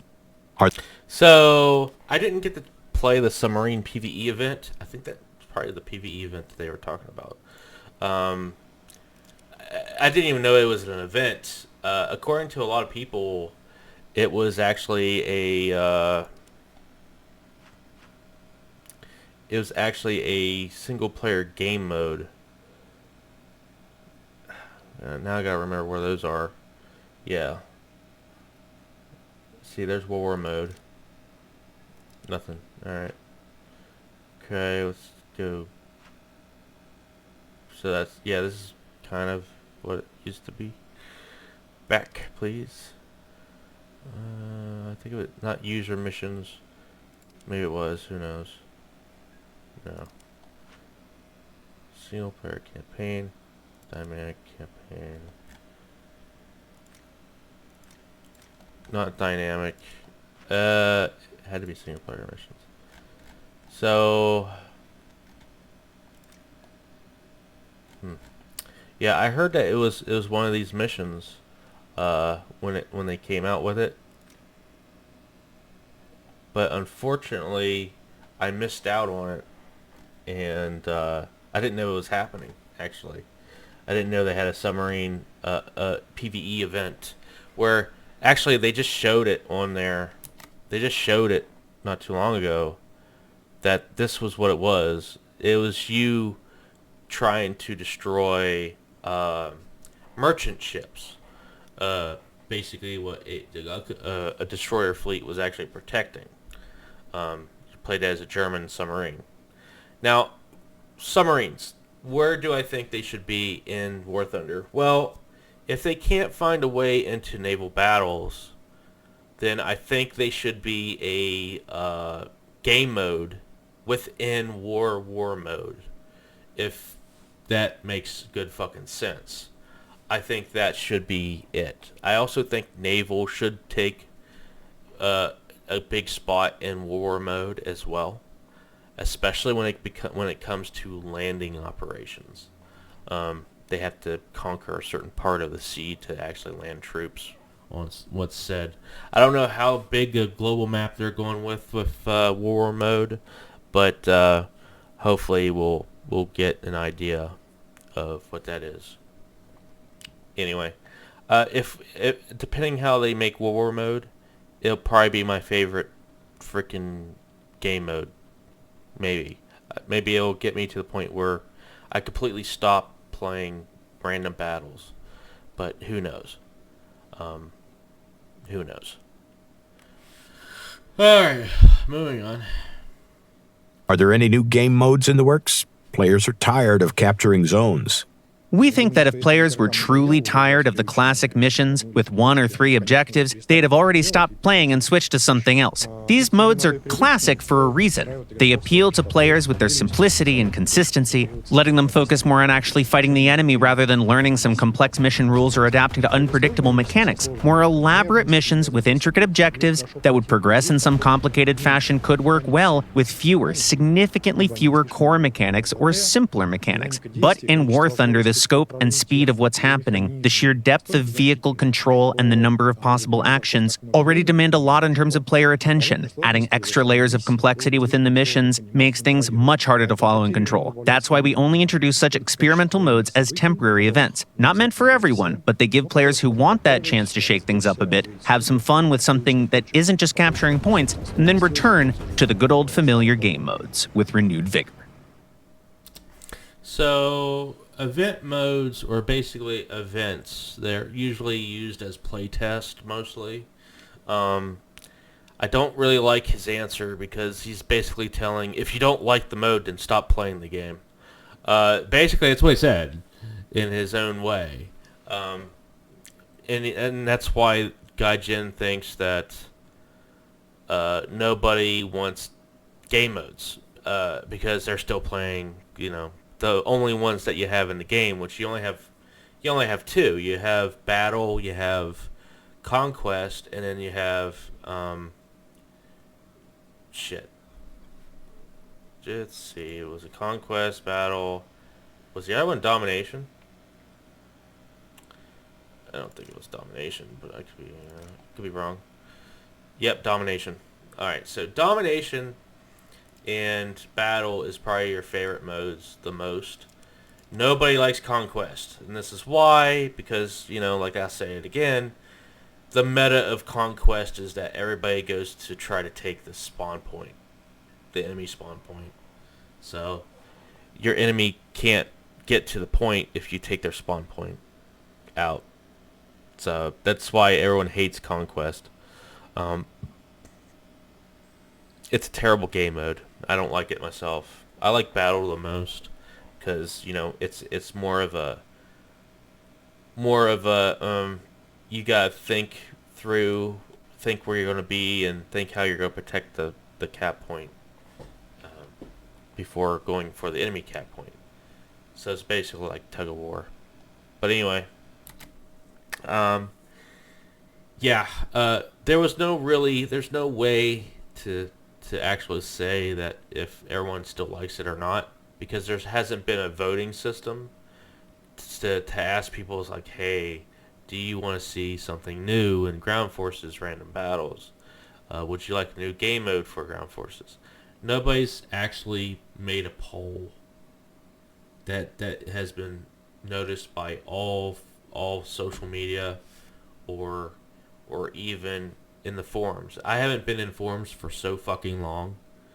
it's not even funny. I just gave up on War Thunder forums a long time ago. I didn't really care much for it anymore.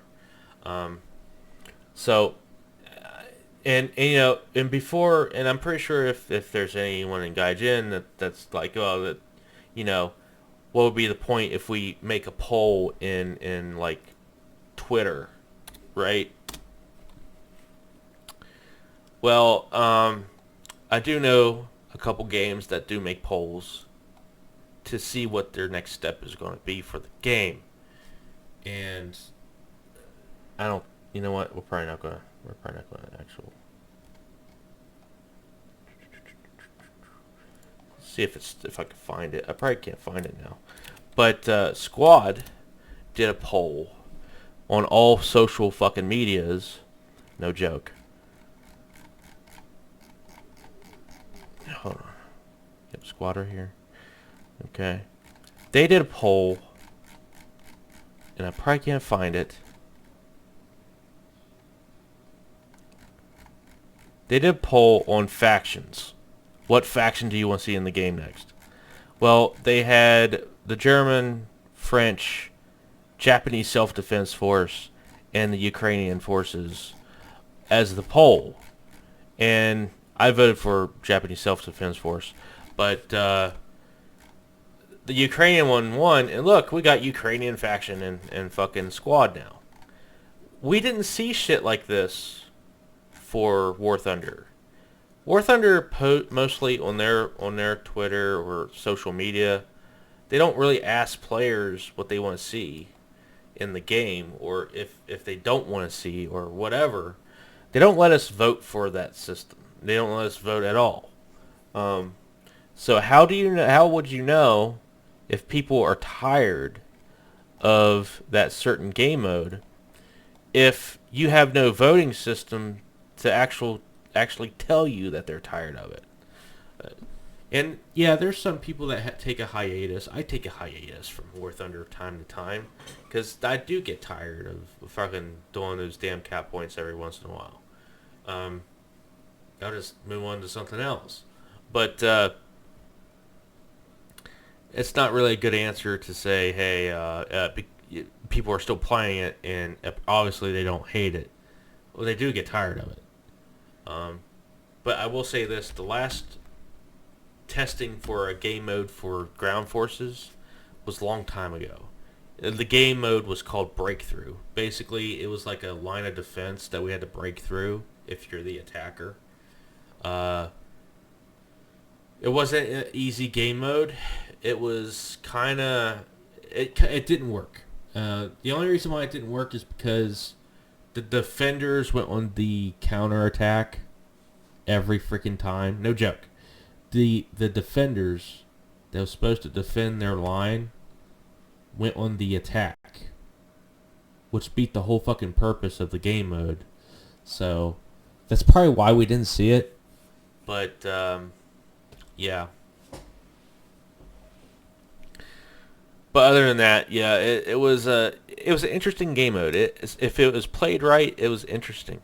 When it's played like just any other freaking mode, it kind of got to the point where people are like, "You're not supposed to do that." It's like, well, they could do whatever the hell they want. I mean, tactics. That's tactics. I mean, if the defense sees a perfect time to counterattack, then yeah. That's the whole point of battle. Battle is to choose the time that you're going to attack and choose the time that you're going to defend. It's tactics. That's why I want to see from War Thunder is a lot of tactics that you can use. But unfortunately, with his answer a long time ago about maps, where he says that hey, we want you to be in battle right off the fucking bat, that kind of takes tactics out of the situation. And I will say this, it's actually created a lot of stupid players. The way that they want this game to be, where hey, you as soon as you spawn in, you can find a battle quickly, get as what he calls frags, kills basically, get killed, just basically running. in my opinion, this method of forcing people to play that way has created too many stupid fucking players.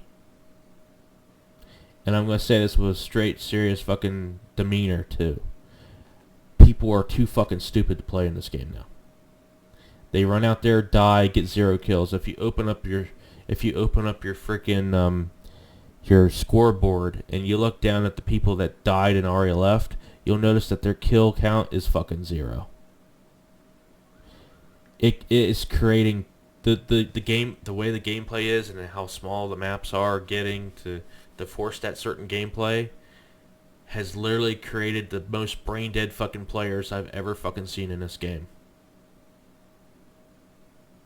Seriously. And I hate it. It's dumb. Sure, people are gonna be like, well, cool, I guess you'll get a lot of kills because of that. Well, you see, you can get a lot of kills by doing that, but the problem is that when your entire team fucking dies, there's no point for you to get more kills because you're gonna be dead soon too. Because when you have an entire enemy team coming at you, there's nothing you can really do. You could kill 1 tank, right? You could probably kill 4 tanks before they kill you, depending what they are. If they're a light vehicle, you could probably machine gun the death of a 50. If it's freaking 4 medium tanks coming over the hill, you're going to kill 1 and then you're going to die. So yeah, I don't like the method of that. I would love to see more certain game modes, like in war mode for ground forces. That was not really game modes. They're actually objectives to help take down the tickets. Yeah, I would love to see the World War mode ground forces objectives in random battles. And I would love to see them test that and see what people think about it. Sure, people are going to be like, well, it's annoying or they don't do anything. It's like, well, they're objectives. They're not supposed to be doing anything. You're supposed to destroy the objectives, you know. Now, if they're anti-tank positions and they're not really doing anything to you, the developers nerf their fucking firepower to make sure that you don't get sniped right off the bat by an AI. Okay? So, I wouldn't bitch and complain about it too much. Okay, time to move on. I'm done ranting about map size plus game modes that, you know, Gaijin assume that people like, I guess, but has no real confirmation of polls to prove that point. They say that they have polls on forums saying that, but how many people in the fucking goddamn War Thunder community goes to the fucking forums? How many of you go to War Thunder's forums every fucking day? The answer is none of you. Some of you probably once a week. Some of you once a month. Maybe. But nobody knows that these so-called polls comes out of nowhere. That's why War Thunder should do what Squad does and put these so-called polls for what you want to see next in the game, or what happens in the game, or what you want to see to come to the game in the future on social media forums like, I don't care, Facebook, or I don't care, on Twitter.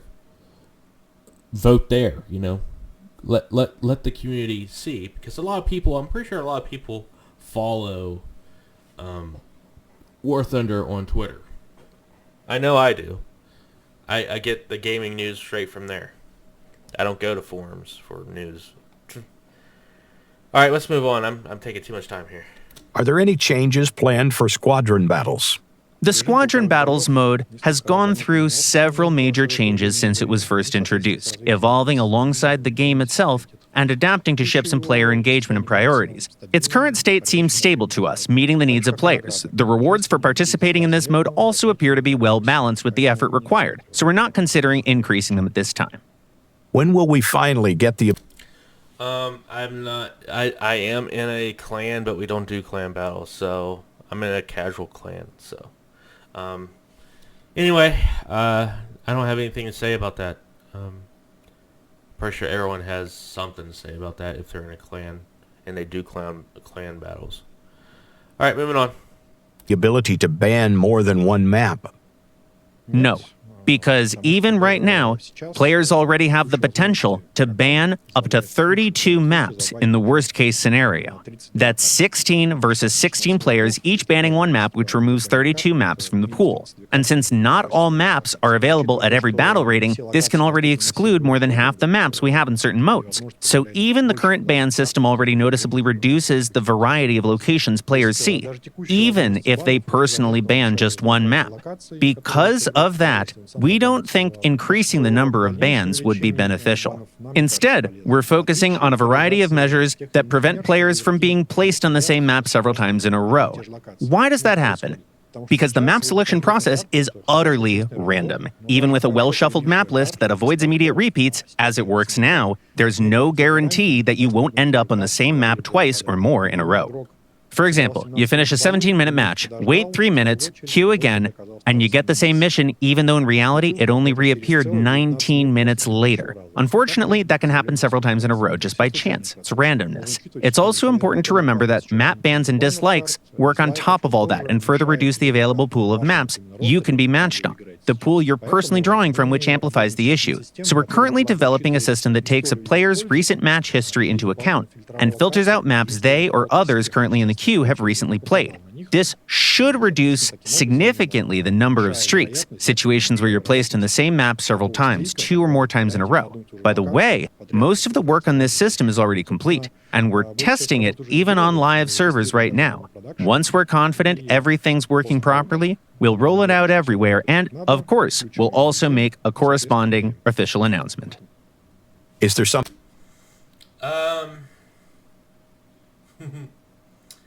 Right.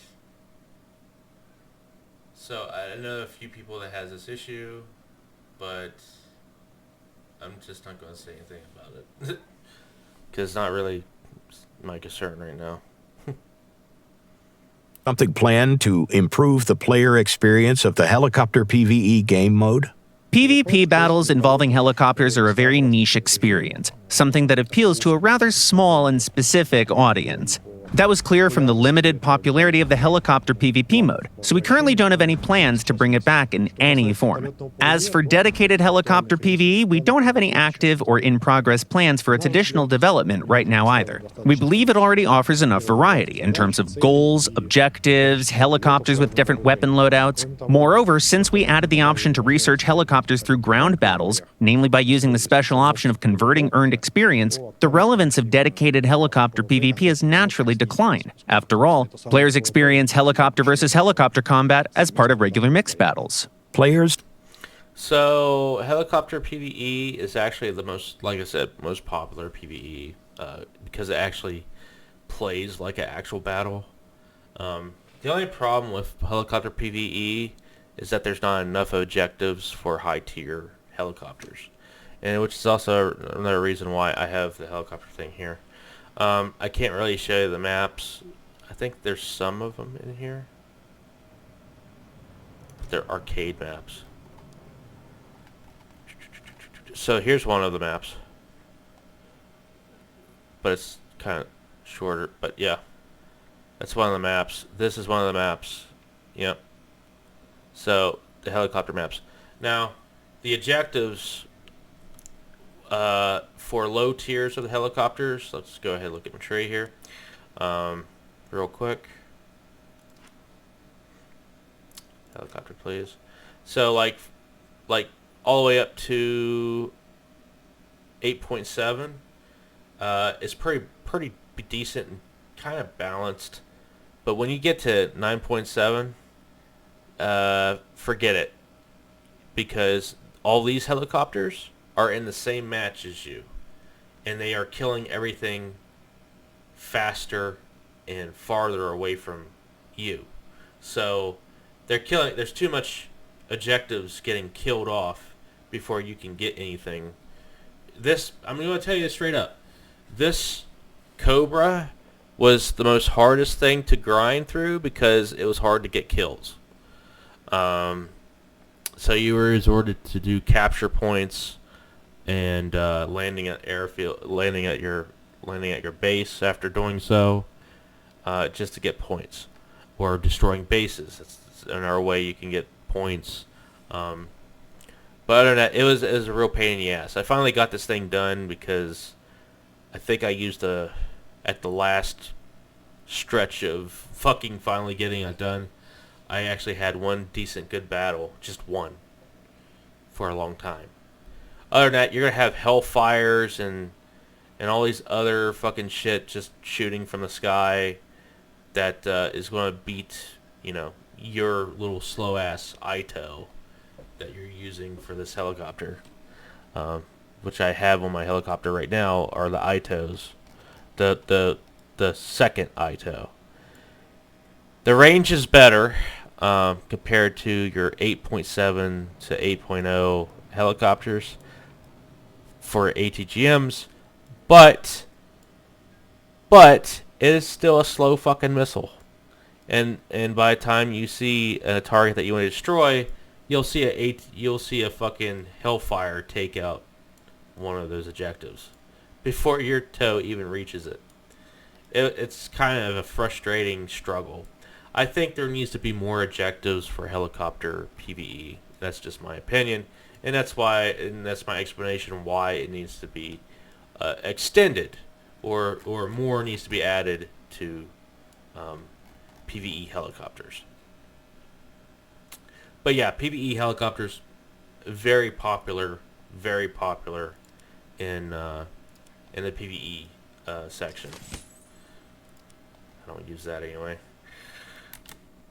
So, moving forward, Leaving after one death in high-tier mixed battles makes this part of the game regularly unenjoyable.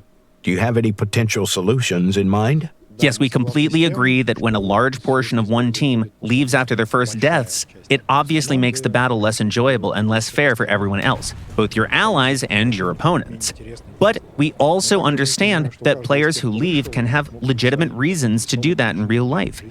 That's why we're not really eager to introduce some sort of penalty that would force players to stay.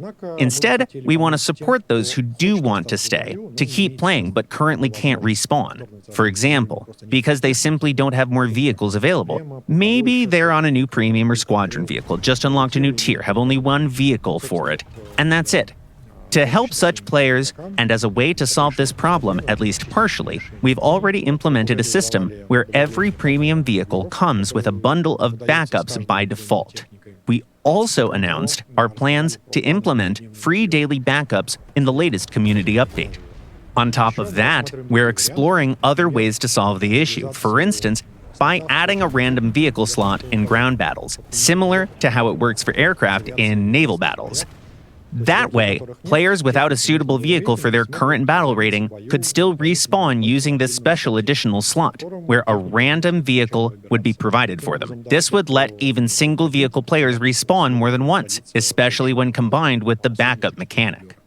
In a PvP... So I kind of agree with that mechanic, but beware, it's not really a great mechanic in my opinion for somebody that, actually has vehicles to put there. So, for people that don't, they are going to be at a lower BR than what you're fighting. Okay, so I know what system they're talking about. It's in naval forces. It's where you can spawn random, like completely fucking random planes of a certain type to come in and try to fuck shit up. But they kind of give you, like, that means their weapons are also going to be random as hell, too. But here's a bad thing about it, and I know this is going to happen, is that if they do that in tanks, in ground forces, the vehicle that you're going to get is going to be fully stocked with ammo, which means you're going to be a one-shot exploding firework, which is going to be fucking great in my opinion, because I don't need to use that system. I already have the vehicles. I have the lineup to go in and fuck shit up and be happy about it. But for people that don't have the lineup, you could probably do some damage, but you're going to get killed in the end. And you're going to look like a big giant firework when it happens. And also, like I said, it's going to be random, so it's going to be funny that you're going to be spawned in by with a auto-cannon vehicle that can't do a fucking thing. So hopefully they'll kind of give you like an option to pick what you want to try to be or what role. But we'll see. They're testing that system right now, so moving on. P game, it's frustrating to be killed by something you can't counter, new FNF missiles. Is this something you consider when adding powerful weaponry? Yes, we do. However, in any kind of asymmetrical gameplay, situations like this are the natural result of that very asymmetry. For example, a piston-engine aircraft with the bomb engaging a tank without an anti-aircraft gun is an encounter even less fair.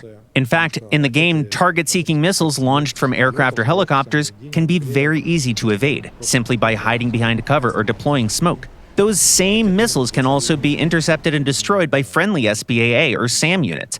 Compare that to a simple, unguided bomb dropped from low altitude directly onto a tank, something that constantly happens at mid-ranks. It's often much harder to avoid. That's why the more diverse the lineup in a battle, the greater the variety of vehicles and differences between your vehicle and the ones you run into, the more interesting and varied the encounters themselves can be.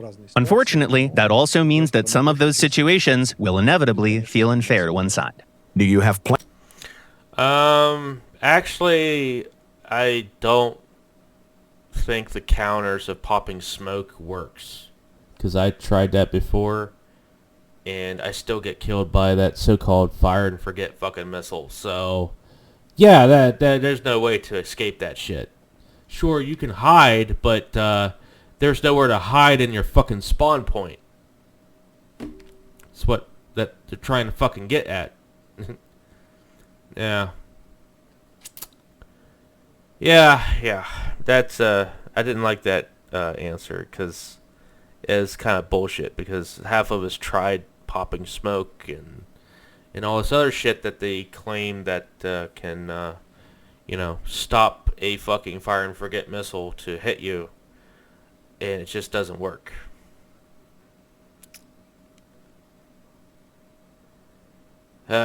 Also, they needed to consider thermals for the freaking thermal pods.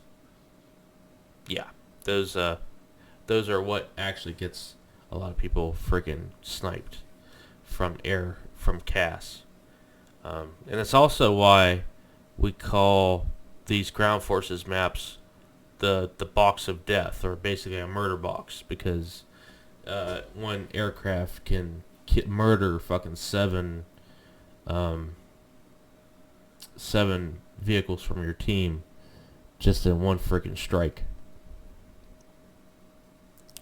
Alright, moving on.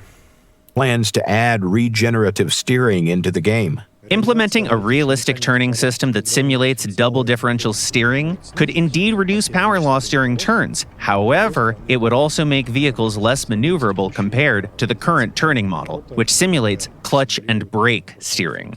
With such a change, it would no longer be possible to make sharp, high-speed turns by pivoting around a braked track. That's why we're considering whether introducing more realistic turning mechanics would actually be beneficial, like the twin transmission or double differential steering system. In certain situations, these changes would significantly affect vehicle handling in a bad way. We're considering letting players try this out on a public test server first. Based on your feedback, we'll decide whether to implement it in the main game. There are situations where one team has 4 top BR players. So, I believe the Sherman has this turning system. They just didn't implement it in the game. So I believe there's many people that corrected a lot of other people. That's like, because everyone's like, well, the Sherman turns this way. Actually, the Sherman turns like a car. It doesn't turn on the spot, unless you hold down a brake and clutch. So, yeah, that's how the Sherman turns. It turns like a car. It doesn't. it doesn't turn like on a spot. Unless you force it to by breaker clutching in one side of the vehicle. Let's move on, shall we? And the other 1. This makes the match less fair. Can the matchmaker match these 4 players on either team as a guarantee? Matchmaking doesn't just limit the number of players with top BR vehicles. It also uses several other rule sets to make matches more balanced. For example, it restricts how large the total... Did you see that ghost round? That was a ghost round, folks. Did you see that? BR difference between both teams can be. But it's important to understand that even if you were to play 20 to 30 consecutive matches in perfectly balanced teams, where everyone was using vehicles of the exact same battle rating, even the same model, you would still sometimes stomp the enemy very easily, and sometimes get stomped just as easily. You might end up winning or losing 80% of those matches despite the identical setups, even though everything was perfectly balanced, even though you were all sitting at the same BR using the same vehicle. That's because the outcome of a battle depends not only on the vehicle, but on the players themselves. On the other hand, the stricter the matchmaking rules are, the longer the wait times become. We've mentioned this before. In some cases, it might even become impossible to find a suitable match for certain players at all.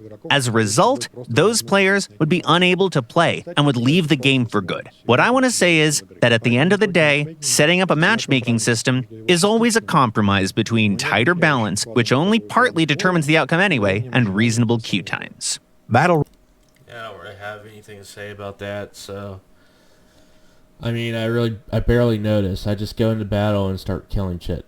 So yeah, I don't think it matters if they're better vehicles than me or not.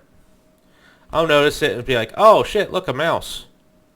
I can kill it. Maximum effort, right? All right, moving on. rating changes often cause vehicles that are played by less players to have artificially higher stats. Do you keep this in mind when making BR changes? If changes to battle ratings were made purely based on server statistics, without any human involvement, that would of course be very convenient. We wouldn't have to spend hundreds of man-hours preparing each update to battle ratings, and we usually do that around 5 times a year. Right now, when adjusting BRs, our game designers start with the statistical data for each vehicle, but they also take into account their own understanding of its strengths and weaknesses. Then we discuss those results as a team. The final step is to compile all of that and try to find a compromise, a balanced collective decision of some sort. After that, we collect player feedback on the implemented changes, and once we have it, the whole process starts again. From the outside, it might sometimes look like certain vehicles receive unfair or insufficient attention. That impression can arise because different groups of players tend to show bias towards particular vehicles, classes of vehicles, nations, etc. Something that becomes quite noticeable when analyzing feedback gathered from various platforms. And let's not forget, the game already features almost 3,000 different vehicles. It's entirely possible that something slips through the cracks. That's why we always encourage you to take part in the discussion of BR changes, share your thoughts, agree or disagree with other members of the community. We make every effort to listen carefully to your feedback and take it into account. When will we finally get Mostly new BR changes are basically from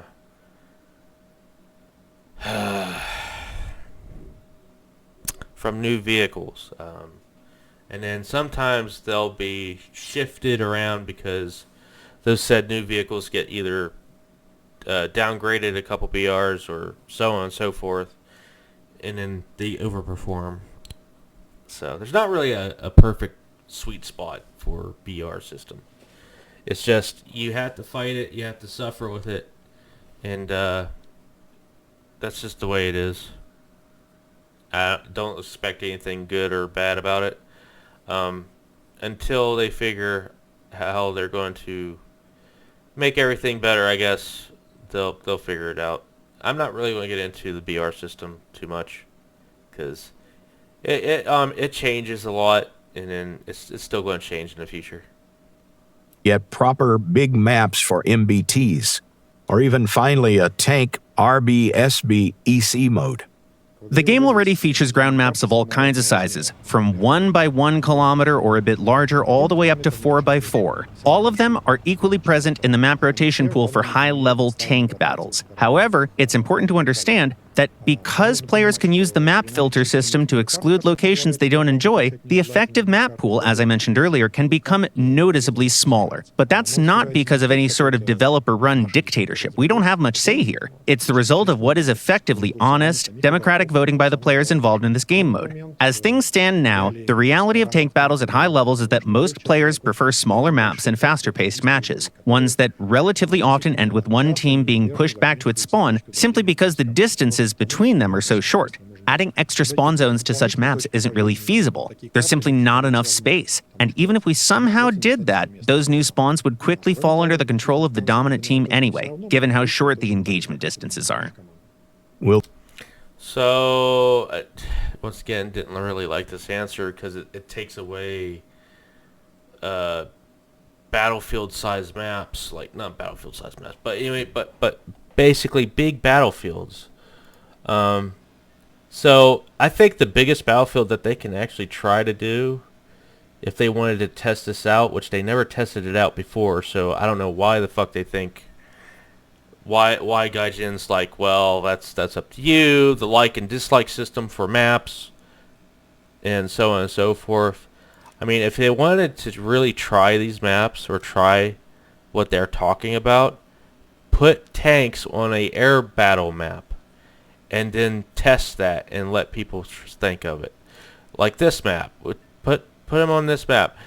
Create capturable fucking respawn points with AI objectives all over the fucking map.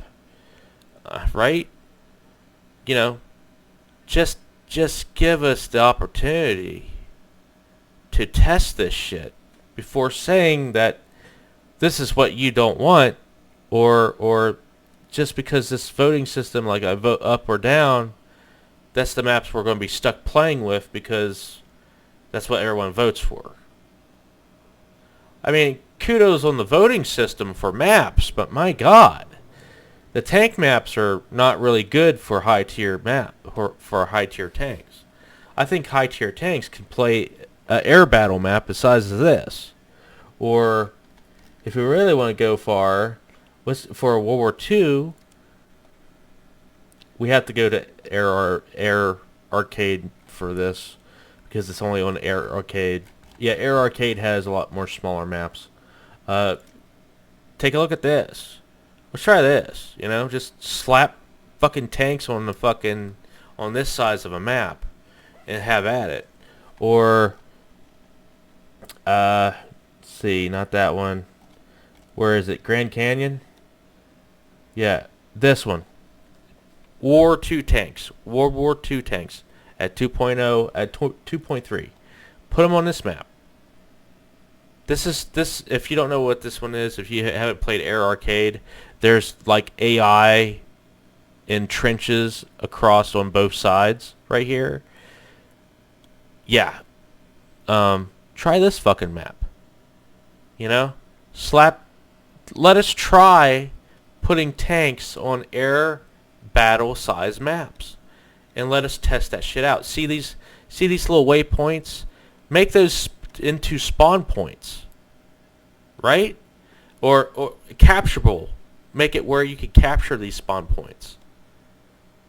So you can keep spawning in the front of the line to keep up the tempo. And make it like an endurance confrontation where or RB battles where it's all ticket based, not team wiped out based, okay? Let's try that. Let's try that. I really want to try this for a test. You know, let's test this. Let's get actual feedback of what this would be like. Because it's bigger maps. It's bigger battlefields. Also, it's not going to be a little fucking murder box for you know, enemy planes just to find you. It literally if you're an enemy plane, you literally have to look hard for a ground target to bomb. If it's not AI.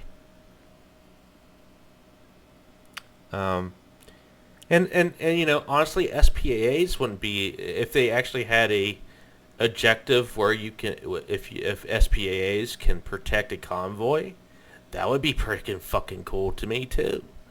I think that would be awesome. I mean, let's try this shit out. Let's not just have stationary shit going on, or have this stuff like, oh my god.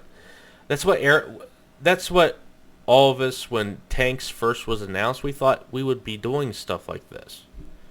Be inside air battle sized maps, actually fighting in air battle sized maps to actually make a difference.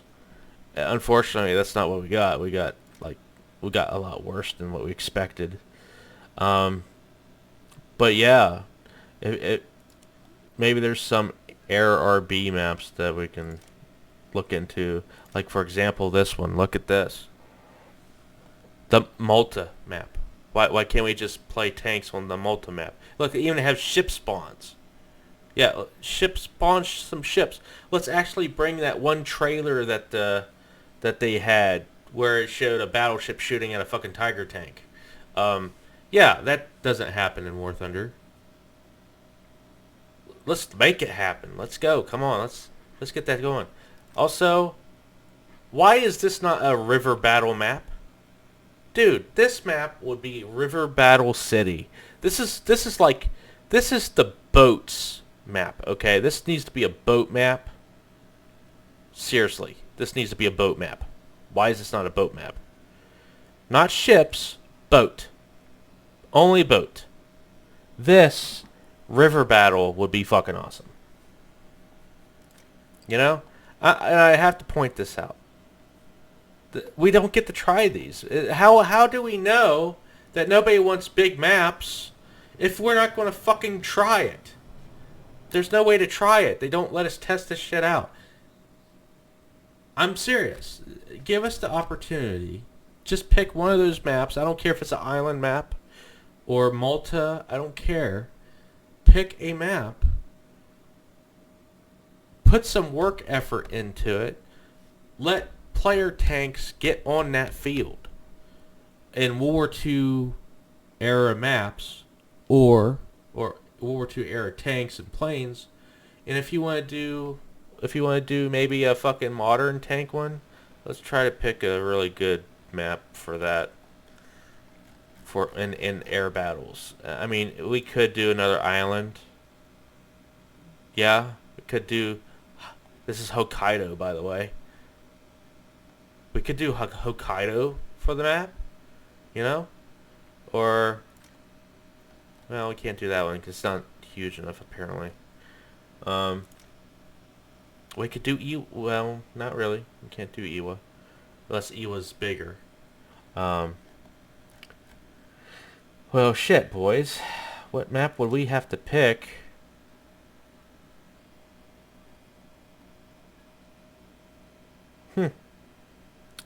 That could work. Yeah, that could work. What about this one?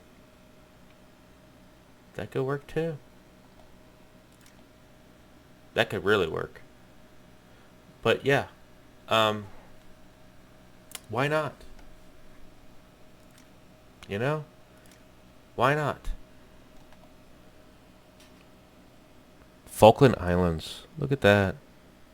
Could be that map too for modern tanks. But yeah, pick a big map for modern. Hell, Afghanistan would be a big map for modern vehicles. But honestly, just don't say, oh well, the voting system keeps you from playing the big maps. To be honest, for high tiers, big maps are not really that. They're not really that big. And it's still technically a massacre box for CAS because they have thermal pods that can see you right as soon as they spawn in the air. It's not doable. Anyway, moving on. Will the basement guy ever be released? I asked you not to include this question. Why is it here? Okay, alright. 100% confirmed, guys. The basement guy that's feeding the fucking internet hamster at Gaijin is officially confirmed. But yeah, apparently their server hamster dies half the time, so they have to feed the damn thing, so the basement guy has to do it. But that's it. But yeah, like I said, with that big maps. Now he didn't say anything about EC mode, which was very disappointing to hear because we've been waiting for EC mode for tanks for a long time, and I'm hoping they change EC mode up a bit to where they get rid of the start from little tank to big tank, so you can get to your big tank. They need to get rid of that system. They need to have it to where you take in the tanks that you want to play or vehicles that you want to play and you just go in and just play, just play. Also, if they want to put AI objectives on it just to see how that fucking goes, go for it. Let's fucking test this shit. Like, literally test it. Not just play it, not just test it once and then forget it ever fucking happened. Like a lot of tests have happened. Like Breakthrough for ground forces was actually exactly like that. It was a test that's completely forgotten. I didn't forget about it because I participated in it, and I thought it was okay. It just needed some checks and balances here and there to make sure that people actually liked it. But there's also communication would be actually bigger. Communicating with the team. But other than that, that is it for that video. Glad to actually go through this. I'm glad it's over. Just kidding. But yeah, now I have to I have to edit this, and I'll probably add this to YouTube, and it's been a long time since I uploaded on YouTube. I mostly upload on Rumble nowadays. YouTube I pretty much don't a lot at all. But maybe when I do these like Let's Talks, I'll probably upload them if I feel like it. Other than that, that's all. And I hope you enjoyed and you got my thoughts on it, and I hope your thoughts. I hope you can give Gaijin a little bit of what you think should happen or think should be in the game. But other than that, thank you for watching.